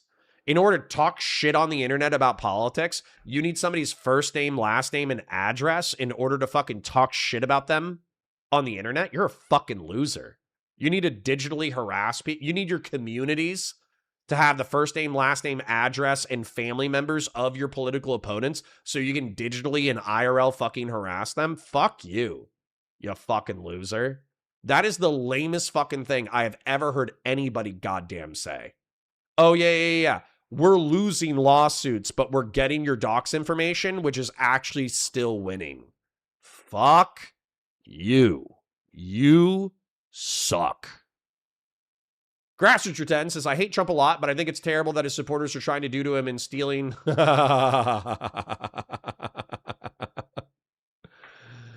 I hate Trump a lot, but I do think it's terrible that his supporters are trying to do to him in stealing his credit for being our first R-slurred president. He earned that one fair and square. All right. Fair enough. And I avow that one. First T News says it's a might makes right fascistic position, Connor, doxing the commentators. Yeah, and it's fucking lame. And the fact that everybody is endorsing this, including by Destiny, they should all repeatedly be called homophobic slurs. Every single one of these people who's endorsing the doxing should be absolutely called homophobic slurs. Like all day, every day. They should open up their tweet feed and it should be like, you're an F slur, you're an F slur, you're an F slur, you're an F slur, you're an F slur. That should be their entire fucking Twitter feed. They should open up Discord and it should be endless Discord DMs. You're an F slur, you're an F slur, you're an F slur, you're an F slur. They should go make a video and the comments should be, you're an F slur, you're an F slur, you're an F slur, you're an F slur. And the fact that like, what sucks about this, it's from an analogy standpoint, okay? In the 2000s, there was a zero tolerance fighting policy that was implemented by schools because fighting was getting out of hand.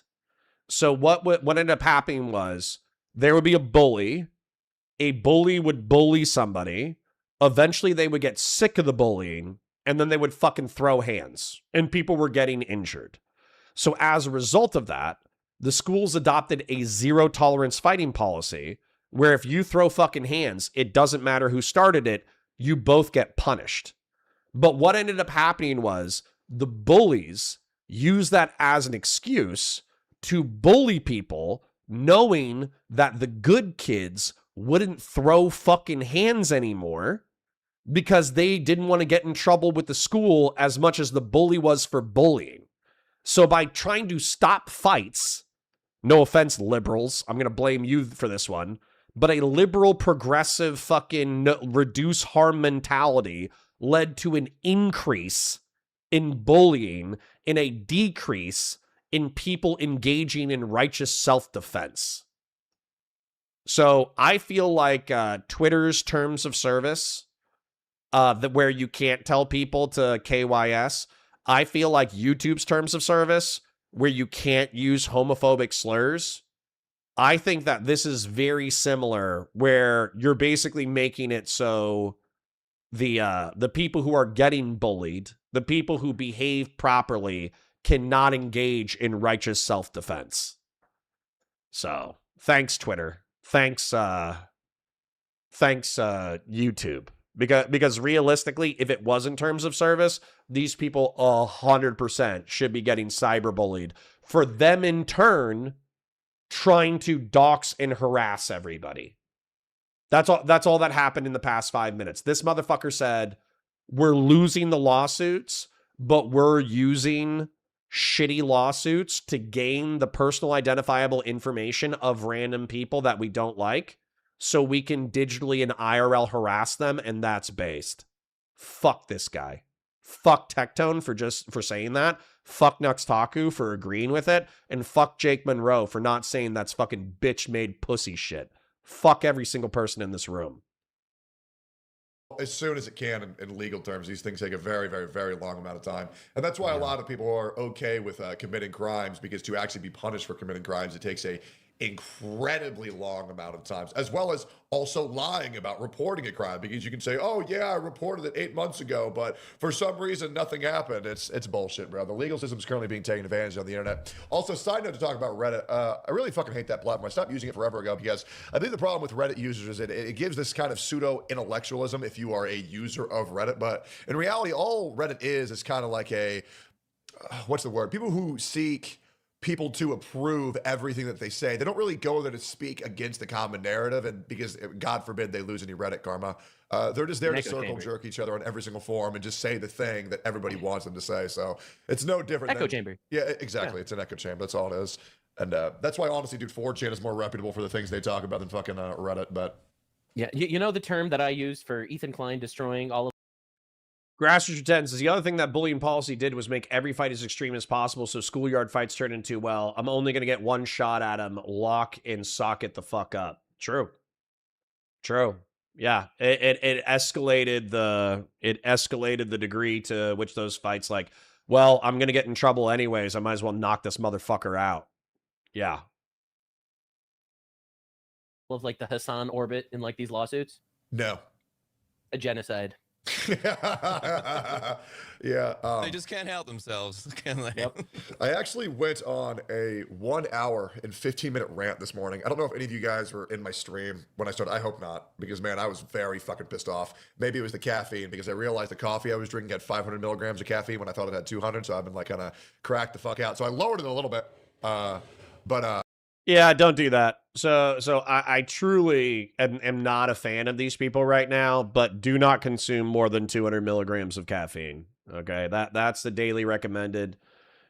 How much caffeine is in a Monster? How much caffeine is in a Monster energy drink? 86 milligrams. So I would say have 2 Monsters a day. And then if you're like really like a fucking crackhead, maybe push it to the 3rd one. That would be 86 times 3, 90 times 3. What would that be? 90, 180, 270. So 270 milligrams. How many cups of coffee of that? I think it's like 5, maybe 4. How much caffeine is in a cup of coffee?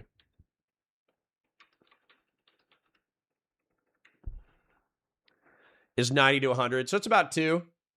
It's 2 cups. But the reason why I'm saying that is because 10,000 milligrams, how much is a lethal dose of caffeine? Caffeine is a central nervous system stimulant that can be toxic or fatal if consumed in excessive amounts. While small amounts are common in many diets, toxicity occurs when blood concentration reaches dangerously high levels. I'm pretty sure it's 10 grams. So I think it's 10,000 milligrams. So 10,000 milligrams will kill you. But I also know people who have done like they had like undiagnosed arrhythmias. They had like undiagnosed heart issues. And so even having a substantially less amount of caffeine, like 500 milligrams or 1,000 milligrams, it still fucking knock their hearts out of whack. So, like 2 Monsters a day, 2 cups of coffee, maybe a 3rd Monster, maybe a 3rd coffee. If you feel crazy, then go ahead and, you know, do it and be at like 200 or 300, but don't go up to 1,000. You know what I'm saying? Do not do like, I don't know, 500 milligram caffeine pills over the course of 24 hours. You will fucking hurt yourself. What? Mac 1 London, I think you're cracking out. I think you might have schizophrenia. Mac 1 London, if you're... Mac 1 London, if you're capable of hearing this, you stated, I mean, I would listen to the pedophile that said a snake. Wait, I mean, an angel talked to him too if Sharia law existed. Oh, it's like a Muslim thing. Okay, that's almost on topic, although I don't think you're responding to anything that's been said on stream so far. But I would say you should probably chill out and yeah, you should chill the fuck out, basically, is what I have. Are we Christians here? No. Majority of the audience are... I'm a deist. I believe in God. I don't believe Christ is the Messiah, though. And then I would say probably 70, 80% of my audience is probably secular. They're degenerate fucking liberals. They're degenerate, sex-addicted, nihilistic, hedonistic fucking liberals. So, you know. Fashion 40 says, drink 4 old 4 locos, live your life. That's one way to approach it. All right, anyways, back to the... Just don't kill yourself with caffeine. That's the too long didn't read. Anyways. I went on this issue where there's a lot of content creators, and I'm curious to hear y'all's experience with this, because I know you guys are, you're different than a lot of people who I've talked to before. There's a lot of content creators who really enjoy saying what they're going to do and what's bullshit and what they can't fucking stand, yet they continue to perpetuate what's bullshit, what they can't stand, and what they think is bad. Okay. Jen Winkler says, I take 6 200 milligram ones and I'm totally fine. Number 1, you've developed a tolerance, hopefully. Number 2, you're going to knock your shit out of whack eventually, Jen. I would strongly, strongly, strongly recommend you back off slowly. So, for example, I'm so fucking tired hearing content creators talk about how bad Twitch is, and then they still stream exclusively on Twitch. I am so tired of hearing people say how bullshit it is that they can't say what they want to say, yet they continue to perpetuate things and platforms and systems and do sponsorships where they can't say what they want to say. And I'm curious, am I the only one noticing how much conviction content creators lack for their actual ideals on social media these days? Or is that a me thing? And I'm curious for your experience with this, Jake. No, that is actually 100% a lack of conviction. I mean, fucking, to bring up Hassan again, he did that shit as well, where it's just like, he was at some sort of meeting at a hotel or something, and he was just talking about, well, like, someone has to do it, referring to assassinating political killing targets. Trump. Yeah, but not him, right? Not of course. you, Hassan. Not you. Someone else has to do it. Someone else fix the fucking. I can complain about it, but someone else has to fix the fucking problem. But yeah, people do have they have problems with their convictions. They'll complain. Okay. What's cringe about this is I can hear this motherfucker typing. You can clearly get a noise gate that can cover up the typing. However, that does sound like 60 words per minute. That's not bad, man. Listen to this real quick, all right? I'm trying to call balls and strikes and else has to do it. Listen to these keystrokes. This sounds like 60 words per minute to me. Someone else fix the fucking. I can complain about it, but someone else has to fix the fucking problem. But yeah, people do have they have problems with their convictions. Dude, if he's banging out 60 words per minute just on like a casual Google search or whatever, that means that if he like focused and locked in, he could probably bump up to like 80 to 100. So, you know, it's not bad. Look at the Richie Rich guy with his noise gate. This motherfucker probably, even after getting sued and defending himself in civil lawsuits again, you know, for fucking allegedly sexually assaulting Pinky Chew, this motherfucker still probably got more cash than me, but that's okay. That's okay. They'll complain about it, and then whenever it comes to actually hindering yourself in order to make a change, no, they're not going to do that. People get far too fucking comfortable. Yeah, if they take 1% of any discomfort whatsoever, they lose all of their conviction. They won't do anything they fucking say. And it's irritating. You know, I had this issue where like there was these games that I used to play and I tried for years to get them to make changes. The moment I realized that the developers are never going to fucking change, I quit those fucking games. But people just don't do that. I don't know what it is, whether it's like time sunk fallacy or money sunk fallacy or maybe just being a pussy. But Nux, what experience have you had with this? So I think it's two things. On the one hand, I think that everyone's lazy. Like they're lazy LARPing revolutionaries. You know, that is basically what feminism got you. You know, like you will notice when people give you death threats, all right, if you get a death threat from like a third worlder, like a guy from Pakistan, bro. I'm going to let this rant finish and then I'm going to move it because, like, to be honest, Hassan's a hypocrite for making millions of dollars off of a platform, but then complaining about the terms of service that box in his commentary. Wow. Aren't you on Rumble right now? Aren't you on Kick right now? Because you don't like YouTube's terms of service, and yet you remained on YouTube and you're still posting content to YouTube because the monetization is better. The monetization and discoverability on YouTube is substantially better than on Rumble or on fucking or on Kick, right?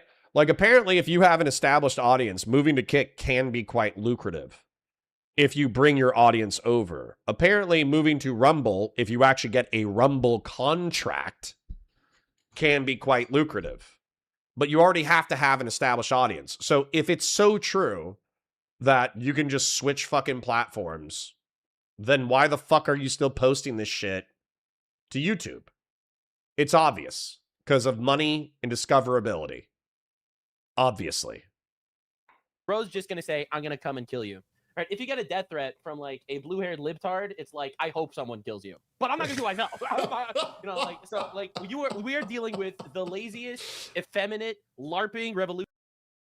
Maybe it's because a third worlder doesn't have physical access to you, so they're making those threats. They also know the likelihood of criminal prosecution is extremely low because it's not a high possibility for that to actually happen.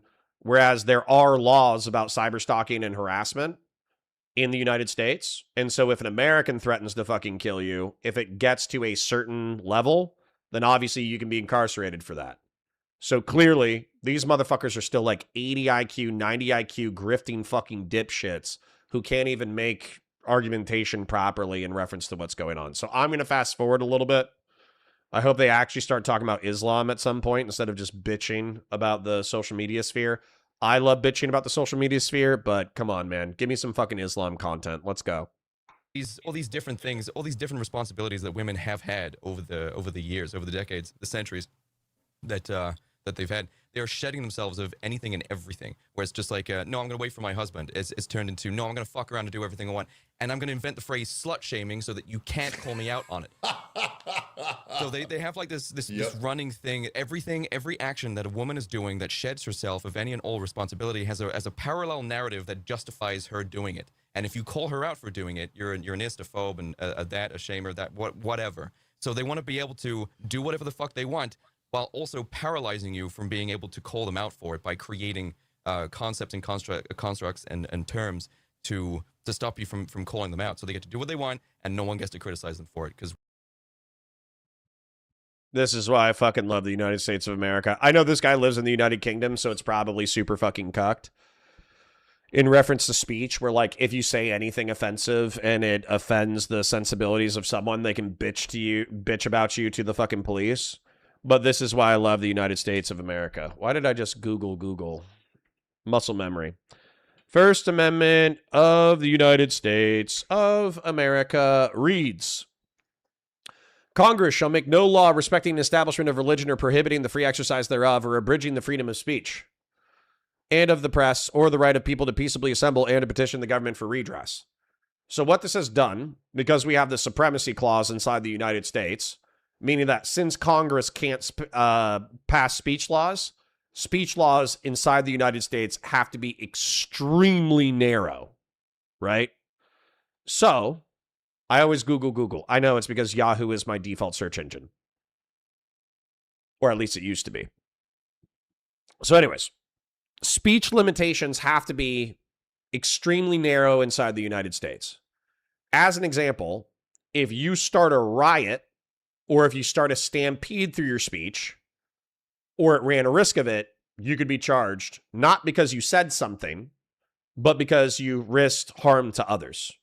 Same thing with the crime of assault, where you are uttering something, but you are putting somebody in fear, reasonable fear, of imminent threat of death or great bodily harm, or even simple battery, as a result of your utterances. Child pornography is limited in the United States because that speech or that art, quote unquote, is reliant upon the sexual exploitation of children. So there are, in my opinion, reasonable limits to speech within the United States. But what's cool about the United States is that I can just disagree with the slut-shaming narrative, and it might not be popular to disagree, but I'm allowed to disagree with it. So let's say that, I don't know, Megan Thee Stallion or fucking Nicki Minaj, who is now weirdly a conservative Trump supporter. Don't know how the fuck that happened, but whatever.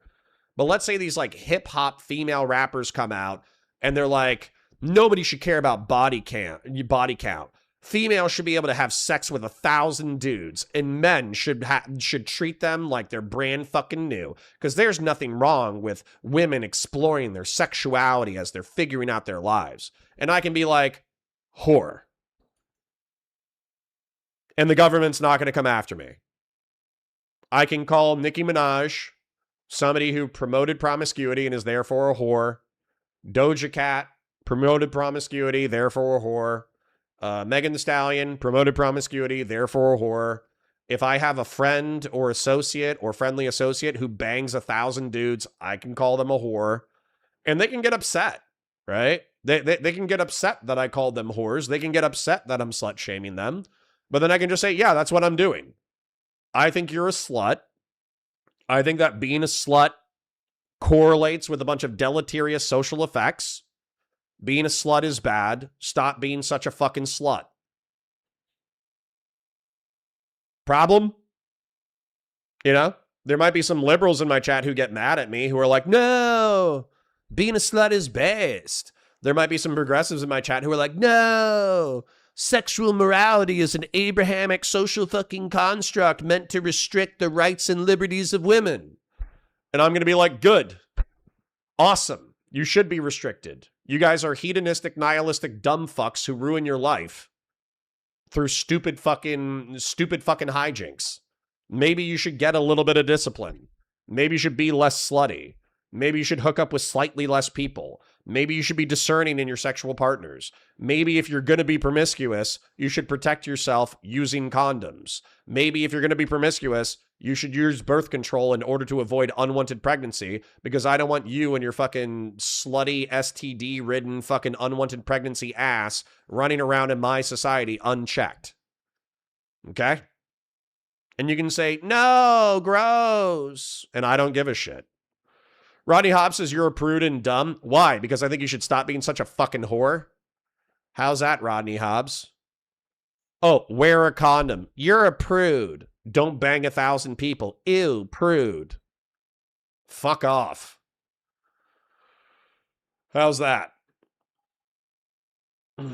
You wish you slutted it up more? Then go for it. But wear a condom and get birth control. And don't fucking shove your cock into garbage, like the spiritual equivalent of garbage disposals. It's like the most tepid sexual advice on the planet. Like truly, only on the internet, with no offense to you guys, but only on the internet with your level of like antisociality, where your fucking primary, and by the way, mine too. So while I'm criticizing you, I'm criticizing myself. Only on the internet where your primary social validation comes from people that you do not see physically all the time, could you say, I should be able to have unlimited sex with unlimited partners with no protection. Like, you're a fucking retard. Sorry for the R slur. But still. You're an ex-cop. You would have done great with the Carmelo Anthony shit.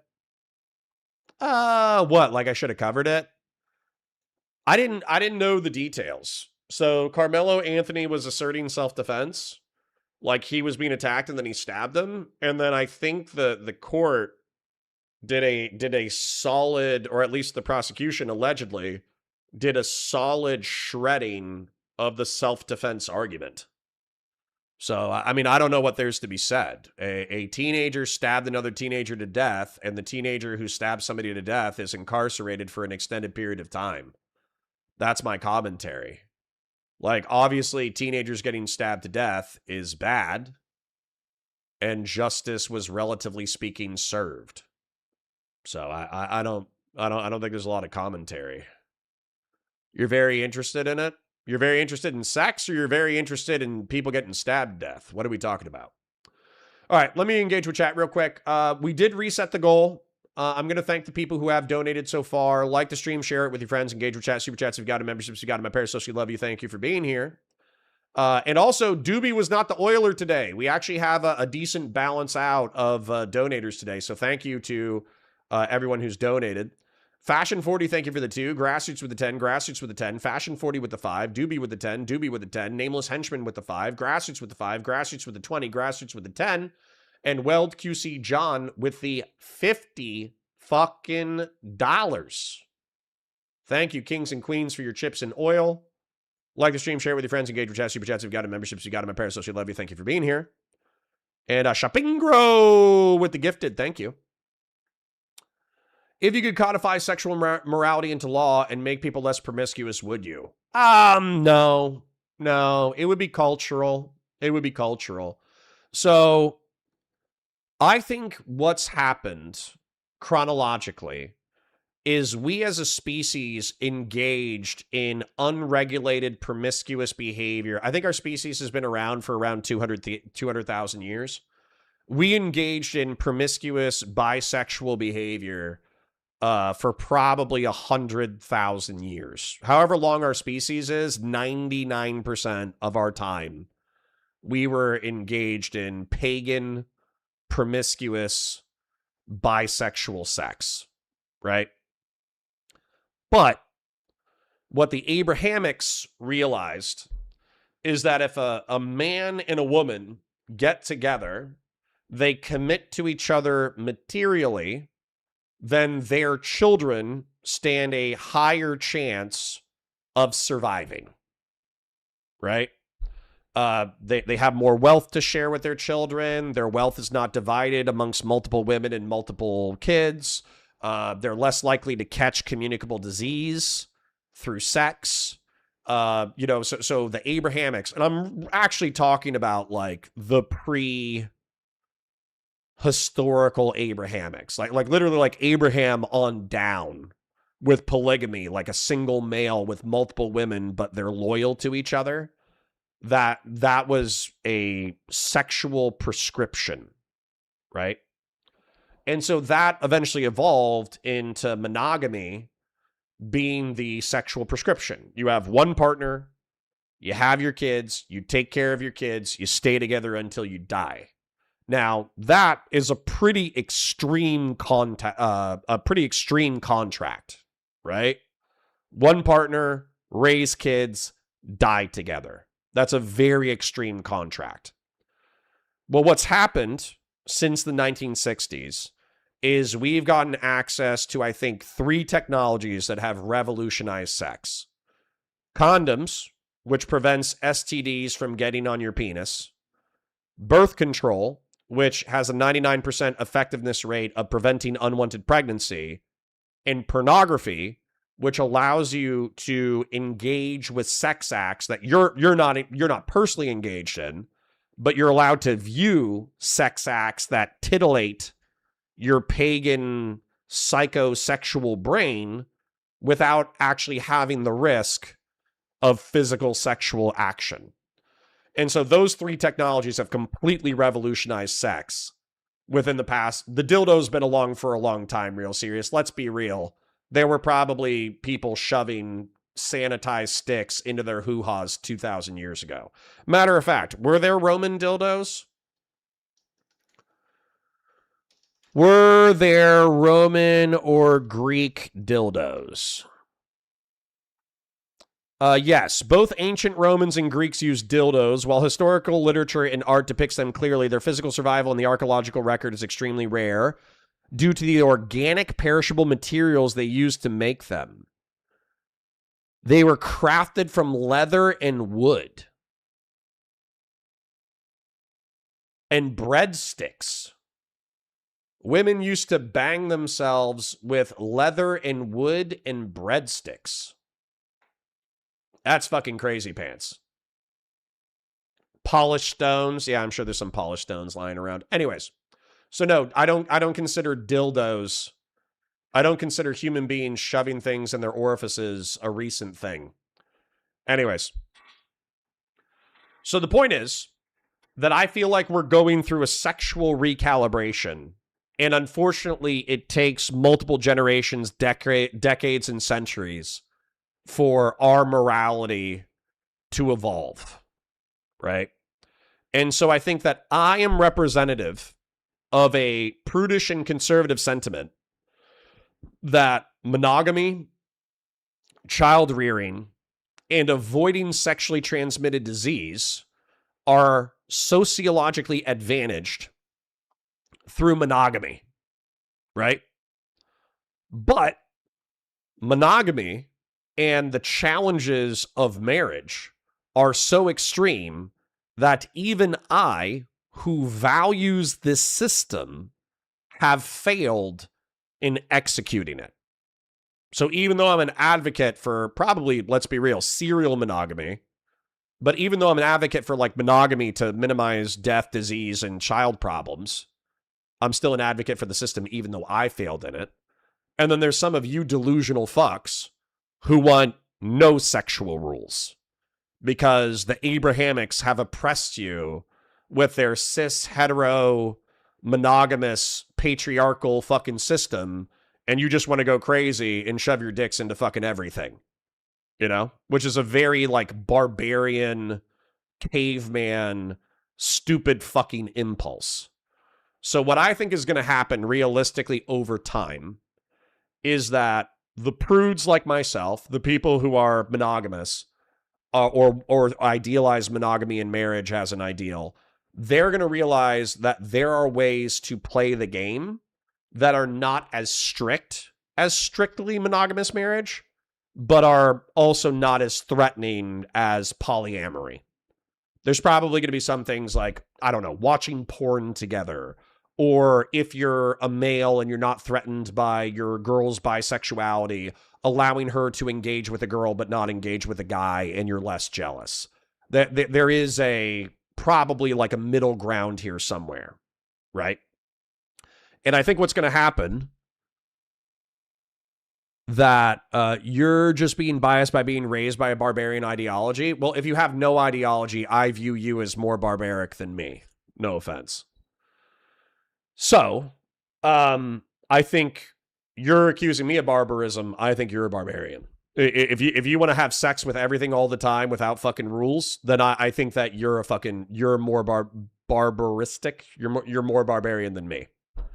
Anyways, so I think the barbarians are going to shove their dicks into spiritual and physical equivalents to garbage disposals, and their penises are going to be chewed up by disease and physical trauma and emotional trauma and spiritual trauma, and eventually they're going to realize, whoops, turns out that we had rules around sex for a reason.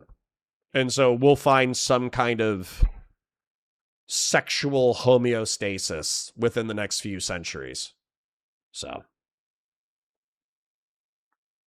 yeah. Real Serious says, is anyone here advocating for no sexual morality at all? Can we do a poll? No. Because you're going to say like, oh, I don't believe that you can fuck animals, and I don't believe that you can fuck kids. And that'll be like the limits of your sexual morality, which skeeves me out because that gives like enough play for people like food shops and fucking Destiny to jack off to the idea of molesting kids. And then you guys go, well, nobody got harmed, so it's fine. And I find that fucking repulsive. Like truly, it churns my fucking stomach. So, anyways. Let's move on. Women do not, and if we've dated women do not deal well with accountability. They don't. And that's why the guilty until proven innocent meta has become even higher, because now the moment a woman says anything, you must believe them immediately. Even if all evidence and proof goes entirely against what they're saying, if you don't believe a woman's story the moment they come out with it, you're a sexist. You're a misogynist. Nobody is saying that, homie. I've had dozens of people say exactly that. So don't tell me no one is saying that. I've had dozens of fucking liberal DGG cocksleeves say exactly that. So fuck off. Misogynist. You're. Also, I don't give a shit about fucking Rape Tone sweeping for his own sexual fucking assault. So for those of you who don't know, Pinky Chew was a goth girl that he dated for a while. He encouraged her to get plastic surgery. He encouraged her to be on OnlyFans.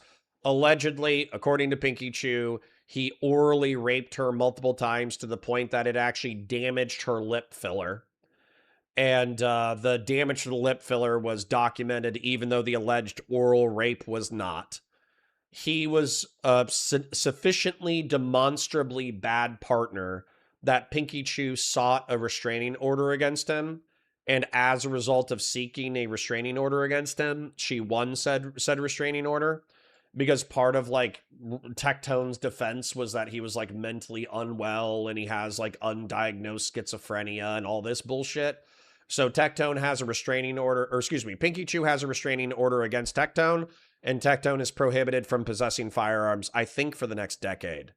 So, you know, I don't need to hear him sweeping for his own fucking sexual assault allegation. You did rape her, you didn't rape her, doesn't fucking matter to me. You know, fucking apparently you got some kind of fucked up relationship and you admitted to having undiagnosed schizophrenia. You're prohibited from talking about Pinky Chew. You're prohibited from fucking communicating with Pinky Chew. You're prohibited from having firearms. That's enough for me to go, probably not the nicest guy on the planet. You know? Anyways, when the fuck do they talk about Islam? People are really waking up to what's going on and being like, yeah, actually, our civilization is just better than the other ones. Yeah. Actually, our culture is superior and their culture is inferior. You know, because they rape babies, which is bad, I think. It is bad. So it's bad. I personally think, and my subjective moral stance, according to these morons, all right, subjectively, I am not a fan of child rape. I know leftists love that shit these days, but you know, personally, I think that people are really tired of this. You know, Well, this is what I said, White Boy Summer. You're right. Yeah. The famous quote, you know, good times make weak men make strong women make bad times, and then bad times make strong men. Yes. Right. And we're there. We're right there at the cusp, and we're seeing people wake up throughout the West just tired. Bad women is especially a very specifically dangerous aspect of degeneracy. Regardless of what happens, right? Immigration or war or whatever, as long as the women are in check, you're fine. You're going to recover. The worst thing is, the solution to fixing all of this is right in front of us, and we're just not doing it. Because if we were to just simply jail Hassan Piker, all of this would be fixed. That would do it. That would do it. That would fix I agree. everything. Yeah, that's I know it's a joke, but holy shit, what a lame fucking joke. No, jailing Hassan Piker, an anti-American imperialist critic of the United States, doesn't stop military interventions in the Middle East and North Africa. It doesn't stop mass immigration. It doesn't stop integration problems with immigrants. It doesn't stop Islamism. Muslims who are theocratic and believe that Muslim theocracies should be instituted in the Western world. It doesn't stop jihadist terrorism, which is basically using Islam as a pretext for terroristic violence. You know, so no, I do not agree that incarcerating Hassan Piker solves all our fucking problems. the fix everything button. And they're just not fucking doing it, bro. We're assuming then that Hassan is a mastermind of any kind. He's a puppet, as he very graciously exposed himself as on his live stream, saying that. What's that guy's name? Lingham, the guy that was living in China. That's linked to the rich guy in China. Yeah. It's essentially just that he's the one in control. I'm just a guy that's getting paid to go around to Cuba. Just getting paid. Just getting paid. Well, to segue a bit, I really wanted to allow Nux to talk about this because he said he wanted to talk about it. Oh, yeah, sure. Nux, you want to talk about... Tyga says, did you find the American History ex-husband comment funny? Yes. I retweeted it. Somebody did a movie poster. I thought it was fucking hysterical. Like, I know the shaved head thing. Dude, literally just my hair was long for a long time. I didn't want to spend $60 on a haircut. So I chopped it off with a pair of clippers. Probably like the most like normal man thing to do in reference to your fucking hair. But it just correlated with fighting on Darius' stream on Monday.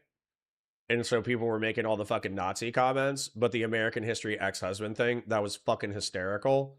And dude, just to show you that I'm not bullshitting, I retweeted the American History ex-husband fucking poster. I think this shit is straight fire. I think this shit is fucking awesome. Warhammer retweets. I did block the guy who originally posted it because he said something rude after that.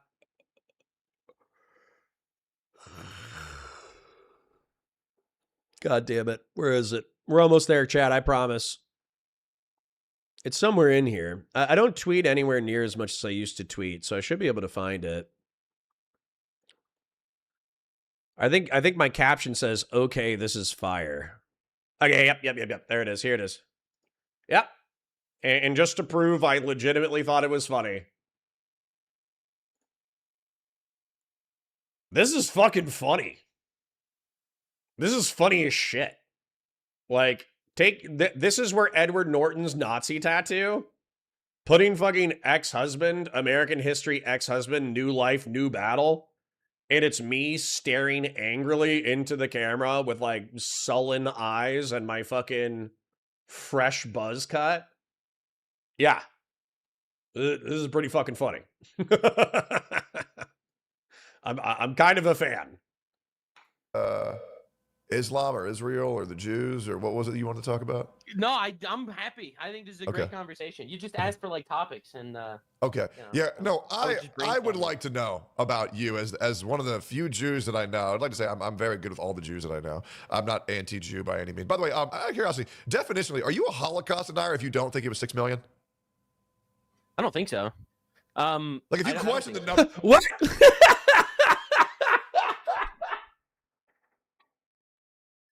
Isn't Nux Taku Israeli? No way. Dude, no. Okay. This is not as funny as this is not as funny as yesterday's content where we had that Daily Wire conservative lady fucking talking about like anal elasticity. But dude, an Israeli being a Holocaust skeptic is so fucking funny. What do I do with that? What do I do with that, man? I don't even know what to do with that. Like, I don't know what to do with that. You know, sees cute Jewish girl once. I think it was 12 million.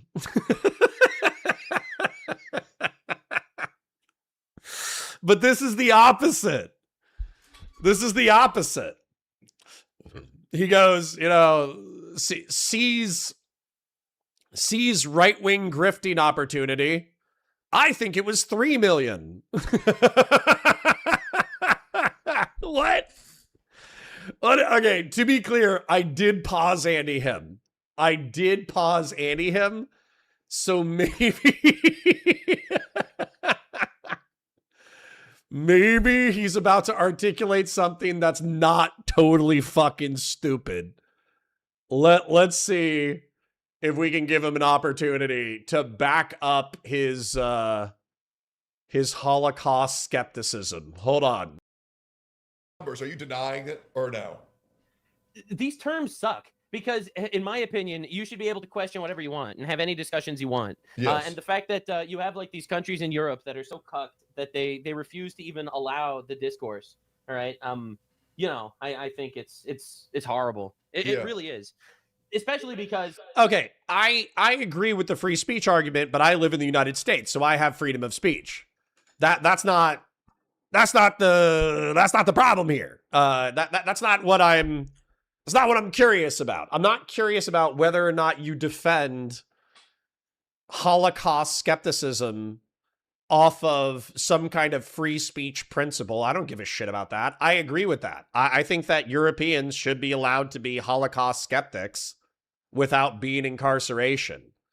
But that actually has no bearing on what you believe. Okay?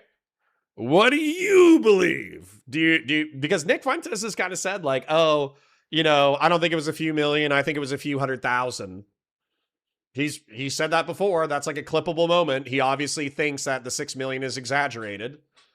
Yeah, so Nux Taku, don't make the free speech argument. I agree with the free speech argument. What do you believe happened in World War II based off of the common consensus of historians and historical documents and blah blah blah blah that assert that it was approximately 6 million Jews that were killed in the Holocaust versus your schizophrenic fucking Nazi friend who watched Loose Change, the documentary proving that 9/11 was an inside job, became a schizophrenic, started smoking pot every single day, believing that the government was out to fucking get him, that the 5G nanites were going to corrupt his blood and kill him.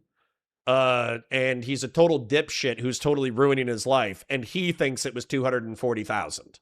So we kind of have like a substantial amount of Western academia agreeing that the approximate number of dead Jews in the Holocaust was 6 million. And then we have your schizophrenic pothead friend, conspiracy theorist, saying that it was 250,000. So which one do you trust more, Nux Taku? That's my question. And again, I'm sure that some people are going to get twisted about this. There is a crazy amount of evidence for the fact that it was around 6 million. 5.9. Oh, okay. Oh, thank you, Nux. Thank you, Nux. I appreciate you. I still think you're a lolicon, former lolicon pandering to the conservative right, but I clip Andied you. I Andy clipped you. I clip Andied you. Whatever it's called. What do they call it? Where you fucking you pause too early? I pause Andied. I pause Andied him. Okay. All right. Okay. All right. We're good. We made it there. Thank you, Nux. My apologies. I should have let you talk a little bit more. Okay. To 6.2 million. Really? Right? I've never heard that amount ever. of evidence. Because I've heard like, shit like, the gas issue chambers. is- Yeah, go ahead. Hold up. Let's actually hear what he says, because I think I heard 22 million, like 22 million total dead, I'm assuming is what he's saying, but I want to hear what he's saying. And I'm sure that some people are going to get twisted about this. There is a crazy amount of evidence for the fact that it was around 6 million. 5.9 to 6.2 million. Really? Right? I've never heard that amount ever. of evidence. Because I've heard like, shit like, the gas issue chambers. is- Yeah, go ahead. The gas chambers killed probably 1% of the people killed in the Holocaust. Okay. Like most of them were killed in their towns, died in work camps and death camps, and stuff like that. But the thing is, like, I don't know if you're familiar with Yad Vashem. It's an organization. It's currently in Israel. They have a list of names of people that were killed in the Holocaust, and they have around 5 million names.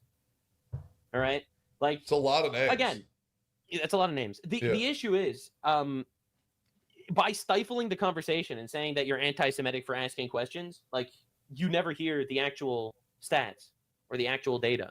It's very Right. true. I always just get I'm okay with that. I am 100% okay with this, and this is why I actually agree with the free speech take.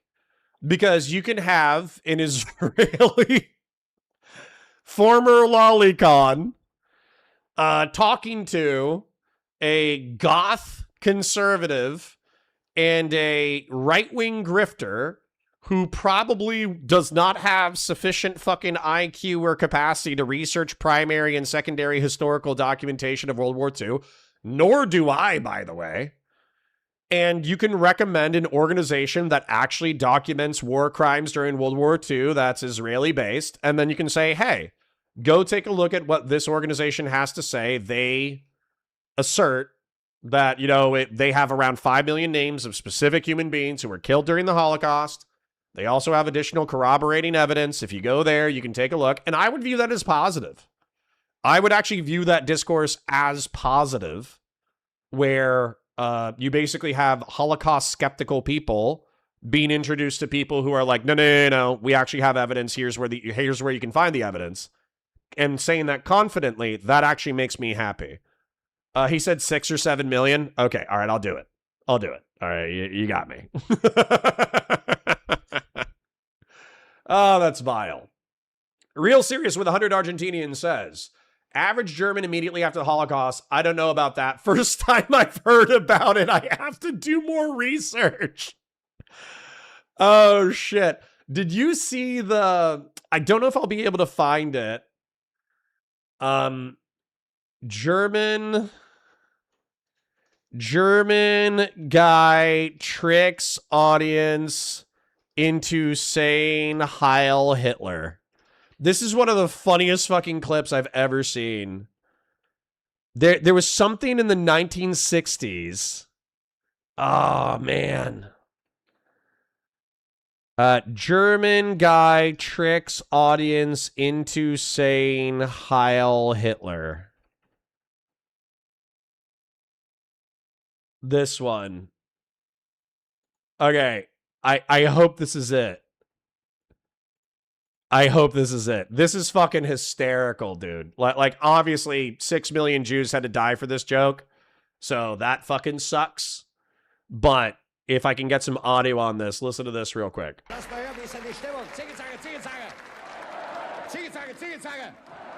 hip. Hip hip. Sieg.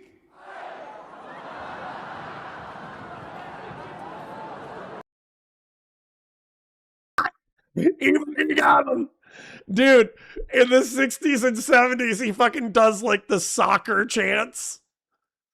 He does the fucking, you know, zigga zigga zigga zigga, oi oi oi, zigga zigga zigga. Oh my god. How fucking cringe do you feel after being somebody who was indoctrinated in Nazi Germany? 20 years later, a comedian gets you to fucking Sieg Heil. Holy shit. One more time, because I actually do find it fucked up and funny. Lass mal hören, wie ist denn die Stimmung? Zicke-Zacke, Zicke-Zacke.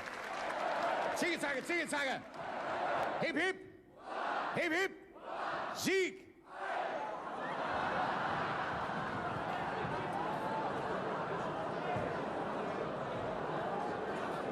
Das darf doch nicht wahr sein, Mensch. Was? So viele alte Kameraden haben dir das. The entire audience is simultaneously laughing and moaning. They're laughing and they're moaning because half the audience got tricked.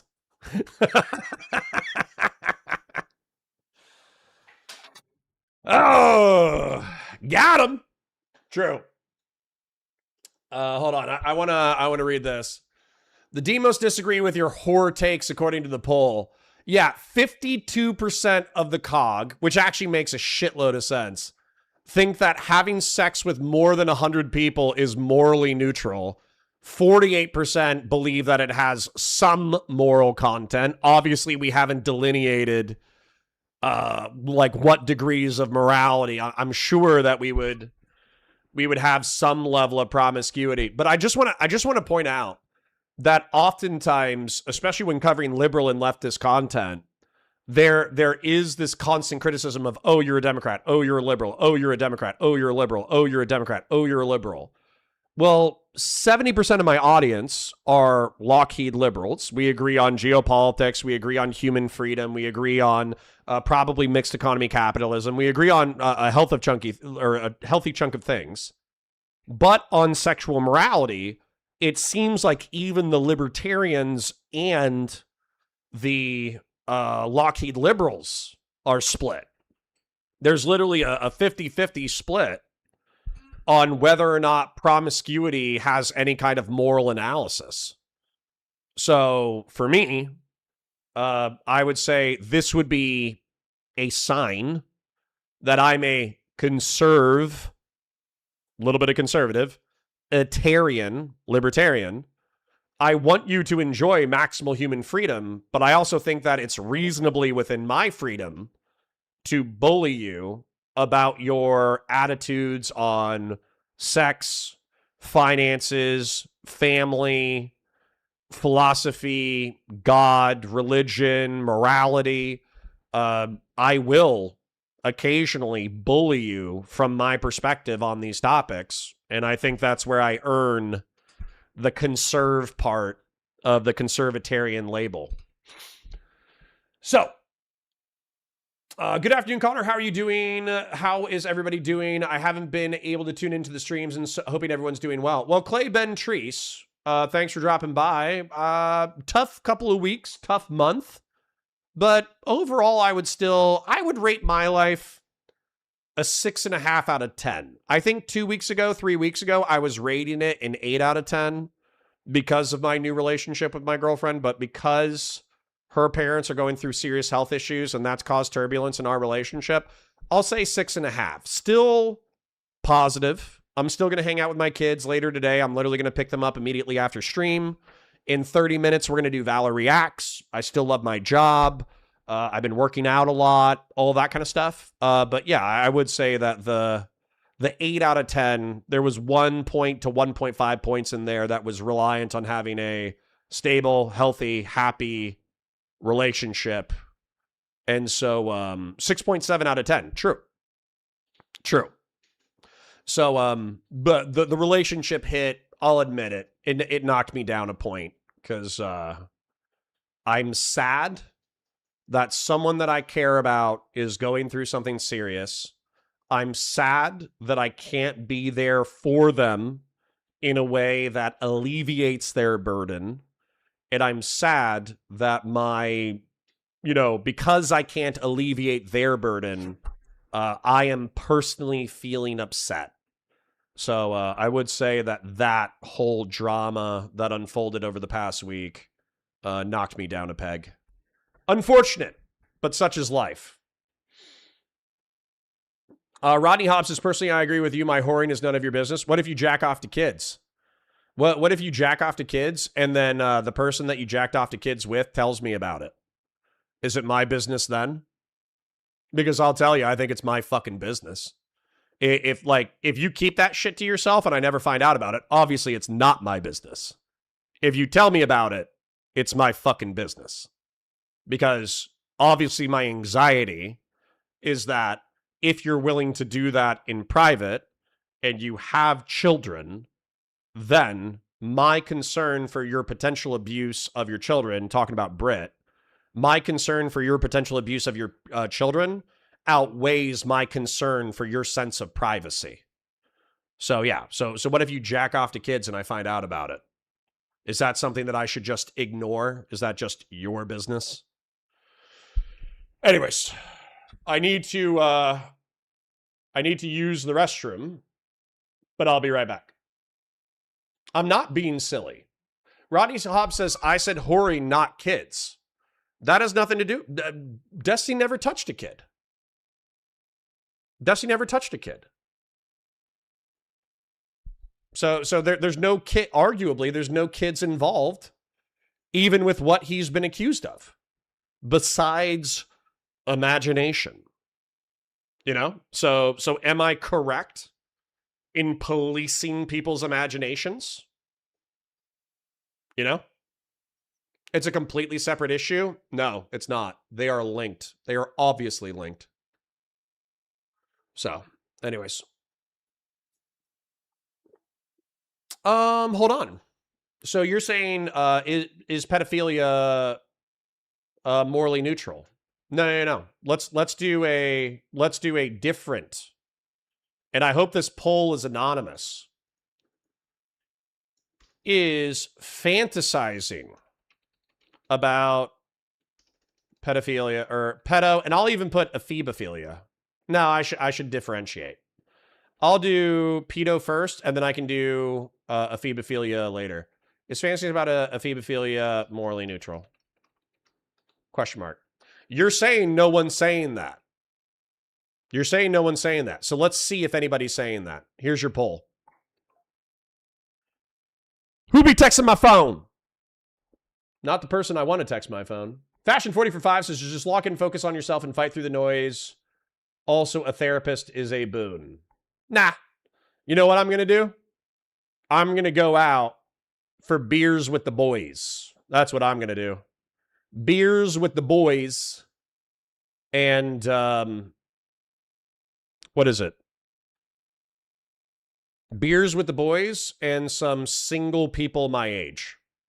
So that's what I'm doing. Spite voting against you. Well, there you go. All right. Anyways, I need to use the restroom. Enjoy the entertainments of these R slurs. I'm going to grab some water. I'll be right back. We got about 30 minutes left before we move into Valor Reacts.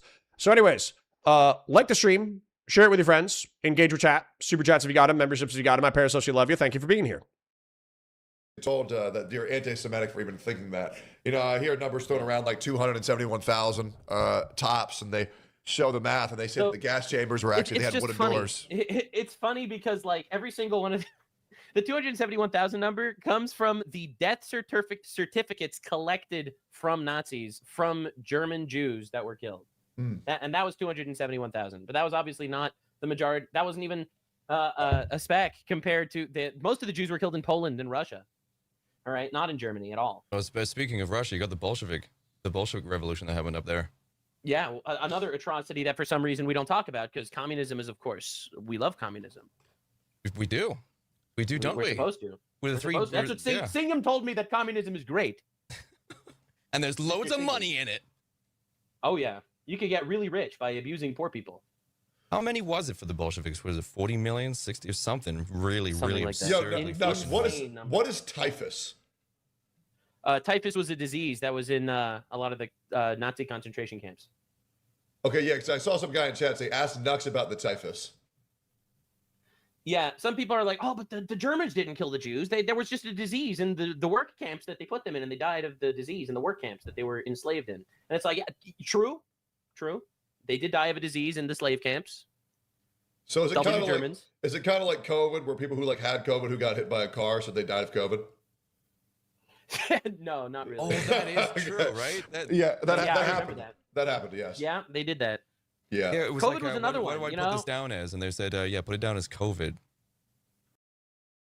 Okay, so what happened was they were tracking COVID infections with fatalities, but within the reporting system, they basically cited like homicide, car accident. And so the statistics got updated in order to reflect that the primary cause of death was not COVID because they were tracking COVID infections. Okay. Then not just that, I don't know, is enslaving people bad enough? Is I don't know, ethno-religiously punishing an entire targeted group based off of ethno-religious distinction and then enslaving them into fucking work camps and then executing a few 100,000 of them? Is that bad enough? Like, this is the one thing about Holocaust denial that actually really frustrates the shit out of me. Is like, even if we just accepted like, oh, everybody's lying about this, it's exaggerated, this is part of the post-World War II consensus in order to justify the existence of the state of Israel, it's all propaganda. Isn't murdering a few 100,000 people and enslaving 6 million people and then letting them die from typhus outbreak and malnutrition and fucking random summary execution, isn't that fucking bad enough? And by the way, I'm not even saying that narrative is supported, evidentially. I'm just saying, can't we just say, yeah, that was pretty fucked up. That was pretty fucking bad. We probably should not do that as a species again. Same thing with, what is it? The former Yugoslavia, where the Serbs started ethnically cleansing Bosniaks for ethno-religious reasons, and they killed thousands and tens of thousands of people. Same thing that they tried to do with the Croats, but then the Croats fucking fought back. Can we just say the Serbs were fucking ultra-nationalist freaks who slaughtered people for bad reasons? I think we can do that, particularly as Americans. So, bunch of fucking douchebags. I fucking hate these people. I really do. Tectone just said the most mind-numbingly R-slurred thing I've ever heard. Yep. It's all good, real serious. Thank you for catching that. Otherwise, I would have been upsetty spaghetti. Doobie for 10 says, the interesting part of that exchange was that you could almost feel Nux Taku straining to avoid disagreeing too hard because he definitely disagrees with the framing, too cowardly to push back. Yes, but it's kind of like having a stupid friend. Like, I've had stupid friends who have said stupid shit, right? And so you want to push back on your friend and say, hey, you know, based off of my understanding of reality, here's what I believe. Rather than going, you stupid, illiterate, dumb fuck, don't you know you're repeating a Nazi talking point? Because not only do you lose your cool, you also lose your friend. So, you know. The fact that these debates are still happening is wild and should not be tolerated at all. Paul, are you European? I think we should debate everything. I think even though I hate what Max Carson has done with his argumentation in reference to non-offending pedophiles, and I hate how Destiny opened the door for Max Carson, opened up the door for food shops. I hate it. I think it's vile. I think it's repulsive. I still think that as long as Food Shops doesn't commit a crime, she should be free to articulate her opinion. And I still think that Max Carson should be allowed to articulate his opinion, even though I find his opinions vile. So, you know, why shouldn't we be allowed to have debates about most topics? Yeah, that's that nuts, was another man. one of those things that you're not allowed to ask questions about. Oh, yeah. Well, do you know what's really weird that you can now? Do you remember you couldn't question anything about COVID back in the day because even YouTube would have like an immediate flag underneath your video? Oh, bro, I got flagged so many times. Also, I got thought strike. you were Removed those. I got a video taken down for COVID misinformation. But they removed them now. Really? They got rid of those. Yeah, they did. So Ever now since you can Trump talk showed about it up. openly now. That's my favorite thing when people are like, "Oh, Trump isn't doing enough." Agreed. We could do a lot more, 100%. But like, we could talk about these things in public. You know. I honestly saw like the wildest fucking shit during COVID, man. Like the way that institutions and organizations and do you know what? It was even the economic deficit that existed after that. They're trying to fix the economic disaster that was COVID. By now, has anyone noticed how everything is so insanely hyper fucking expensive, more expensive than it's ever fucking been? Yeah, it's 13 times more expensive to own a house than it was 60 years ago. Yeah, but even just since COVID, I feel like even just small things now cost like a huge amount more. As if we're Triple. Unfortunately, triple in some case. Dude, so I know this is cringe, and I am complaining about something that I am privileged to complain about. So, when I go get candy, because like I got a sweet tooth. I got a sweet tooth, and of course my boys love candy. So one of our routines is when I go pick them up, we stop at the gas station on the way home and we pick up some snacks. And like, it's a good way to kick off the weekend, man, because like we see each other, we give each other a hug, we run over, you know, we pick up some candy from the gas station, and then we eat our snacks while we're on the way home. We finish our snacks, we watch some TV, we have a good time. You know, it's actually like really cool, and it's fun, and I love it. But one of the things that I noticed is I'm getting like 2 pieces of candy and a soda. Maybe 5 years ago, 6 years ago, that might have been like $5, you know? And then my kids are getting 1 or 2 pieces of candy each. So they're getting like a bag of gummies, which should be like $2, right? They're getting M&Ms, right? They're getting a thing of M&Ms, or they're getting a thing of like, you know, like a little push pop. But those things are all like $3 now. Every single thing that I just listed is between $2 and $3. So rather than spending between like $10 and $12 for a candy run to a gas station, I'm dropping fucking 20. And like, I get it. It's not a big deal. I am privileged to be able to spend $20 on candy for me and my kids when I'm driving home. But god damn, does that sting a little bit. Like, I'm starting to feel like those boomers from the 1950s and 1960s who are like, Did you know that bread used to cost a dime? Did you know that a pack of cigarettes used to cost 50 cents? Like, I feel like that. I feel like that's me. Demon says, for the impending amphibiophilia fall, are we counting relationships protected by Romeo and Juliet laws? No. No, we're talking about fantasizing about illicit amphibophilic relationships. So I think Rodney, not trying to call you out, but Rodney said that I did a spite vote. And I'm pretty sure with the polling, you can't change your vote once you voted. So I think that depending on how many people voted in this poll,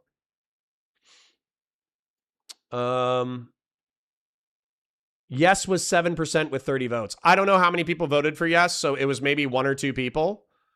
But the point of that is that there are at least 2 people, I think, who believe that fantasizing about pedo scenarios are legal. And by the way, real serious, you got owned. Just because, real serious, I know you're fucking with me, okay? I know you're fucking with me. But at the same time, you understand that we have probably lost 30 regular viewers in the past month. Okay?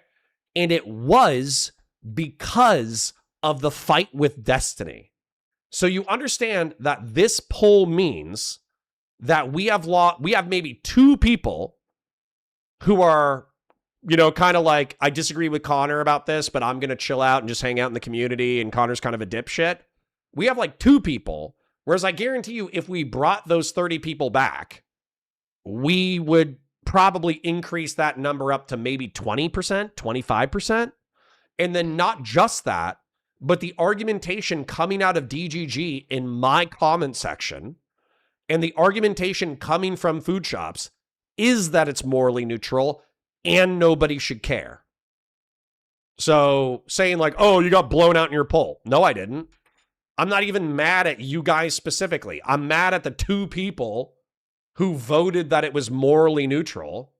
And I'm mad at the people in DGG, and I'm mad at the people from food shops community that come over in order to litigate it. So anyways, I'll start the new poll though.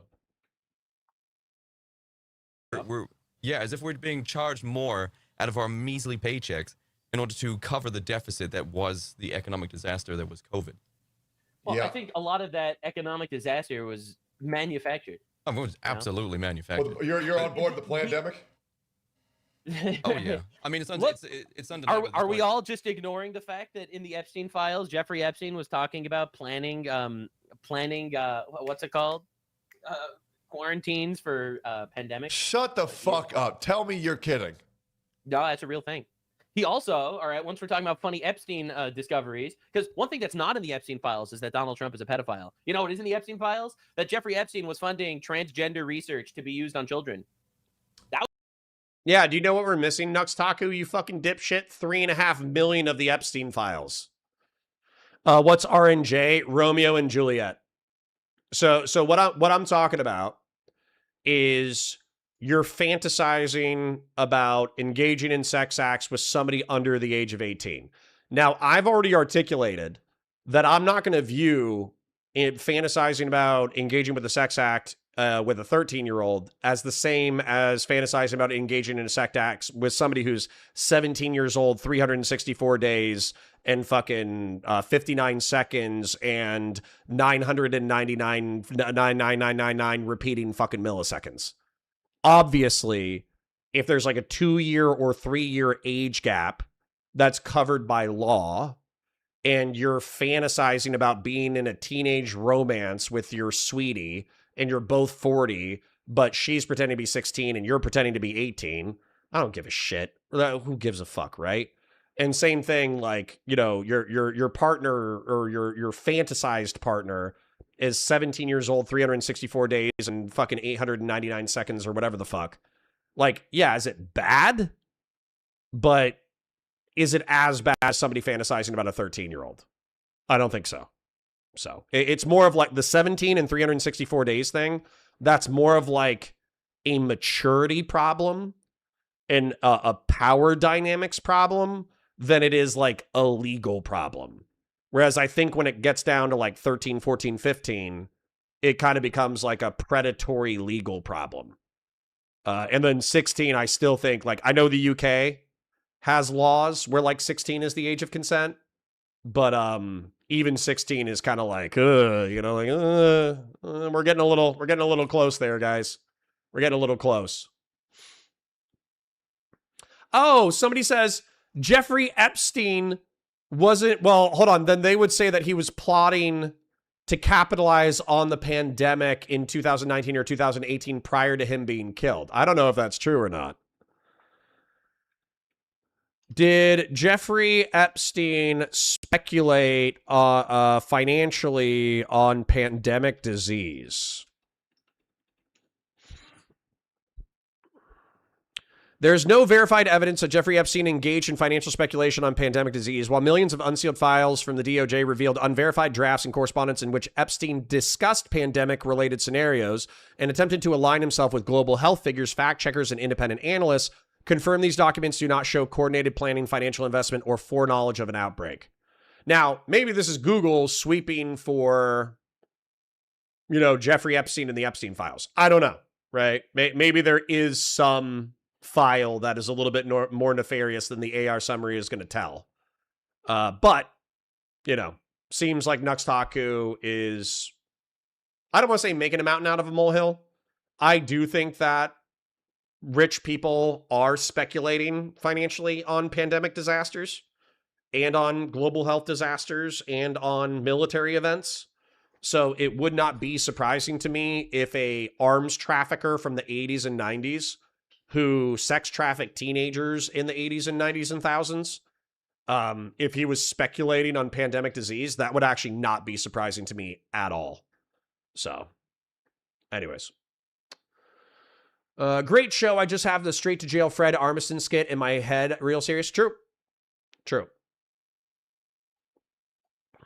I was in the Epstein files. It was, yeah. No one wants to talk about that one. Dude, I hate how I'm still finding. Okay, I'm looking for Islam. Isn't this called the Islam debate?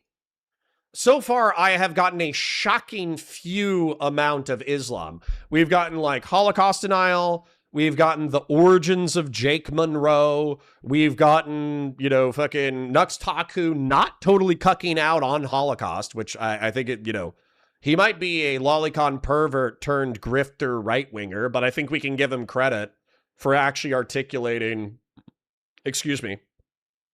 for articulating like, no, there is evidence that backs up the 5.9 to 6.2 million dead Jews numbers. The pole is on the floor, you know, the bar is on the fucking ground, but at least we got that. And so far, I haven't heard shit about Islam. Where's the Islam? I came in this for the Islam. They're like old school Christians and old school Jews that are, you know, that are still following, you know, the basic biblical tenets or whatever. Sorry? They're right. They're correct. Yeah. Being old school. So the way I see it, and if the Bible is true and the Word of God, then why are you changing it? You don't know better. Okay, it should be immutable. It should. You shouldn't be updating this. Right? You don't think Jesus is like running patch notes? No, I mean, you don't think he's running hot fixes? I don't believe in any of the reforming. I think all the reforming is it's definitionally heresy. It's making believe you know better than God while claiming that God is real. Yeah, it's this revisionist idea of Christianity. It's like, it's Christianity, but we're nice to gays and trannies now, so it's different. Bring back the Inquisition is what I say. We got about 10 minutes left, Look, so I don't hate trans people. I thought you were done with Destiny and drama and shit. McCuckle, this is the first time I've ever seen you. If you don't like my commentary, fucking leave, you pussies. I love how Destiny can fucking crash out for years about snark. Oh, J-Stock said this about me. Queeman said this about me. Fucking Doobie is stalking and harassing me. But no one else can talk about it? What kind of fucking cringe-ass gay standard is that? Seriously. And all you guys fucking accuse me of dick watching because I think jacking off to kids is fucking gross. How about you sick fucks stop watching me fucking criticizing your gay internet dad? How about that? How about you fucking leave me alone and I'll leave you alone? Yes. This is a Twitch and YouTube political stream. Yes, we're going to talk about sexual morality. Yes, we're going to talk about it in the context of current events and drama. Sorry, I'm not going to arbitrarily like fucking fence in my content for your fucking random dick riding sensibilities about Destiny. If you don't like the commentary, then fuck off, pussies. People, I pity them. Same. I think they're lost. Oh, they hate you, man. They Oh, do, yeah, they do hate you, but the majority of trans people were there not because they chose to, but because they were groomed into that by their fucking perverted it's uncle pity. or raped. 100% it's pity. Absolutely, because like I mean, these people don't know what the fuck's going on. They actually, some of them actually genuinely believe I'm a girl, because fucking Uncle Tom was out there fucking raping them every single fucking weekend when they went to his house secretly, and they're like, oh, play with this little Barbie doll. Don't you feel like you're a girl, little Jimmy? Don't you feel like you're a boy, Sarah? Huh? Fucking freaky ass motherfuckers. Yeah. So, Jake, if you don't mind me asking, right? So, if you're an atheist, what is your morality grounded in? Like, how do you come to your moral conclusions? Don't go to prison, I guess. So it's just the law? Yeah.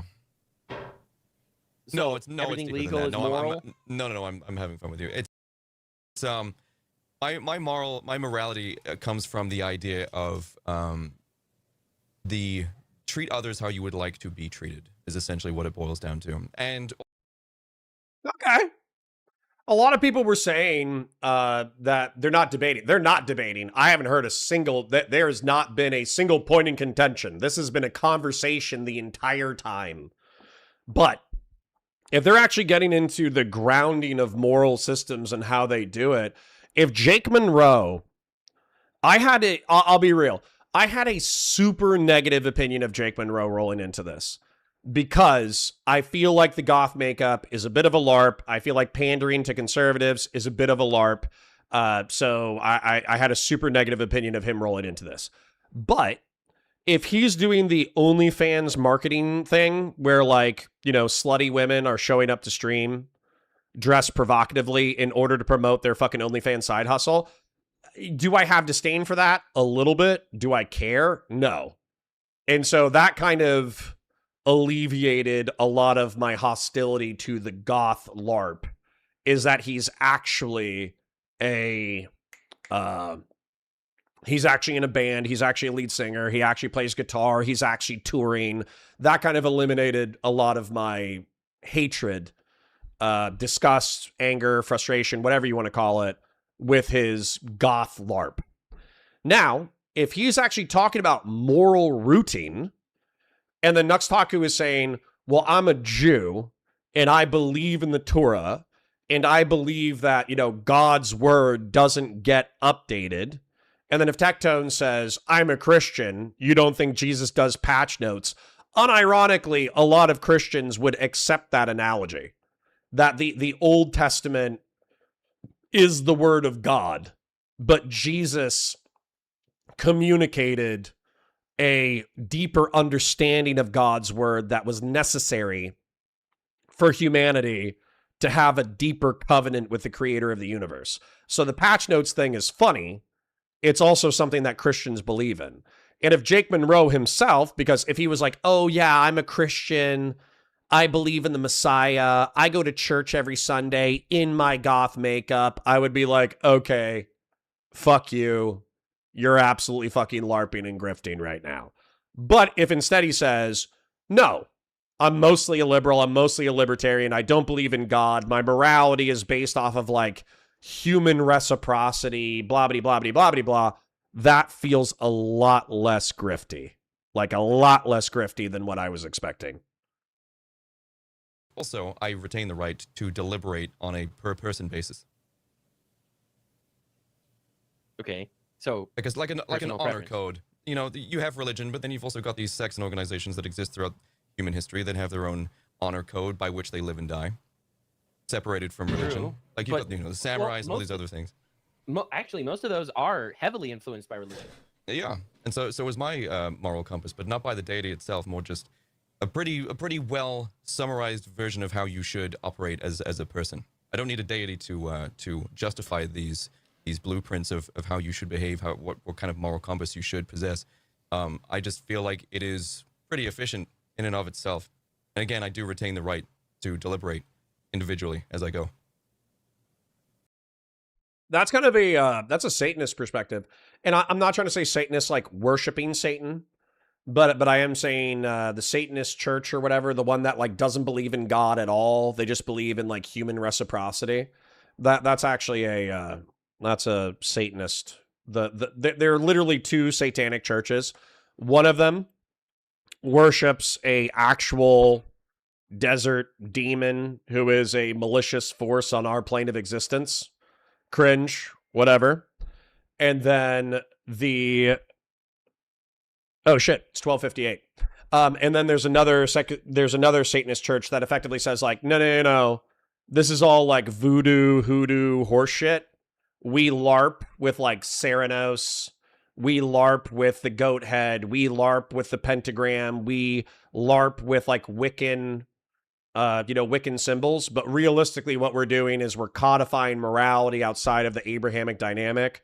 We basically believe in human reciprocity, and we don't believe in a creator God. And we also want, we also use our codified morality to troll Christian and Muslim and Jewish tryhards using state legislature. So, yeah. Anyways, I would say that it is 1 p.m. I don't want to keep Dan Pace waiting because he is a professional man who is taking a break from his lunch in order to come hang out with us in order to watch Warfare. So I will be live in the next 6 minutes on twitch.tv/counterpoints breaking down Warfare with Dan Pace. So, Diminished Darknut for 50 says, platonic kisses, my brah. Yeah. I don't know if you were here yesterday, Diminished Darknut. Thank you for the oil, by the way. But, when I started criticizing open-tongue homosexual kissing yesterday, half of my bisexuals in chat were saying like, well, how are you going to let the homies know that you love them?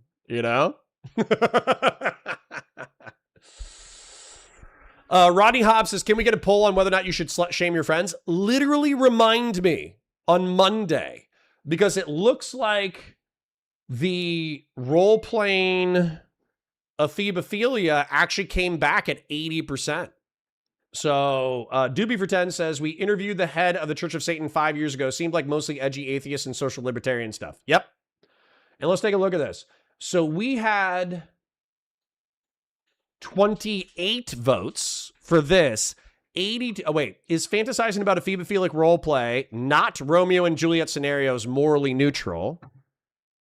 And they 82% said no, and 18% said yes. So weirdly enough, a phoebophilic roleplay, I think we should probably break that down by age category, like under 15 versus 16 plus.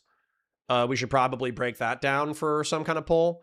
So, Rodney Hobbs, if you're still a little spun up about sexual morality, and if real serious, if you're still spun up about what does the community believe, then I think the two polls that we should conduct on Monday are, is it morally neutral to fantasize about a phoebophilic roleplay under 15?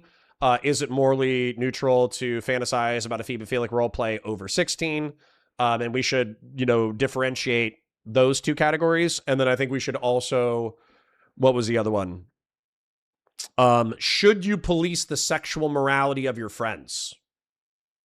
That is that is the other question that I want to ask. Diminished Darkness says, I also finished another comic of you and my persona going to a shooting range, and you improve my form and hold me so I can fire without shaking. Okay. Diminished Darknut, no offense. Thanks for the oil. I hope that's a fucking shit post. And if it's not a shit post, then please share that with your furry friends, but not with me specifically. So, anyways, let me thank everybody who donated and let me run over to Twitch for Warfare. So, Doobie with the 10, Diminished Darknut with the 50, Doobie with the 10, Fashion 40 with the 5, Real Serious with the 100 Argentinian, Shapingro with the gifted, Fashion 40 with the 2, Grassroots with the 10, Grassroots with the 10, Fashion 40 with the 5, Doobie with the 10, Doobie with the 10, Nameless Henchman with the 5, Anonymous with the 5, Grassroots with the 20, Grassroots with the 10, and Weld QC John with the 50. Thank you, kings and queens. We are still a very small community. We lost around 30 liberals who did not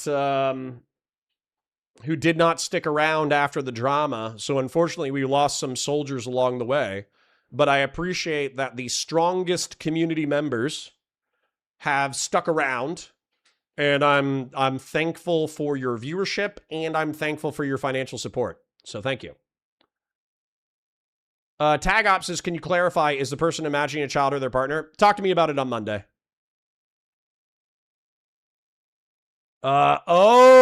Crap says, yeah, sex is great, but can we get your take on Mon Mothma marrying off her daughter? Yes. Yes, you can. Not right now, but absolutely. Ask me that on Monday. Anyways, moving over to Twitch. If you want to hang out with me and Dan Pace watching the movie,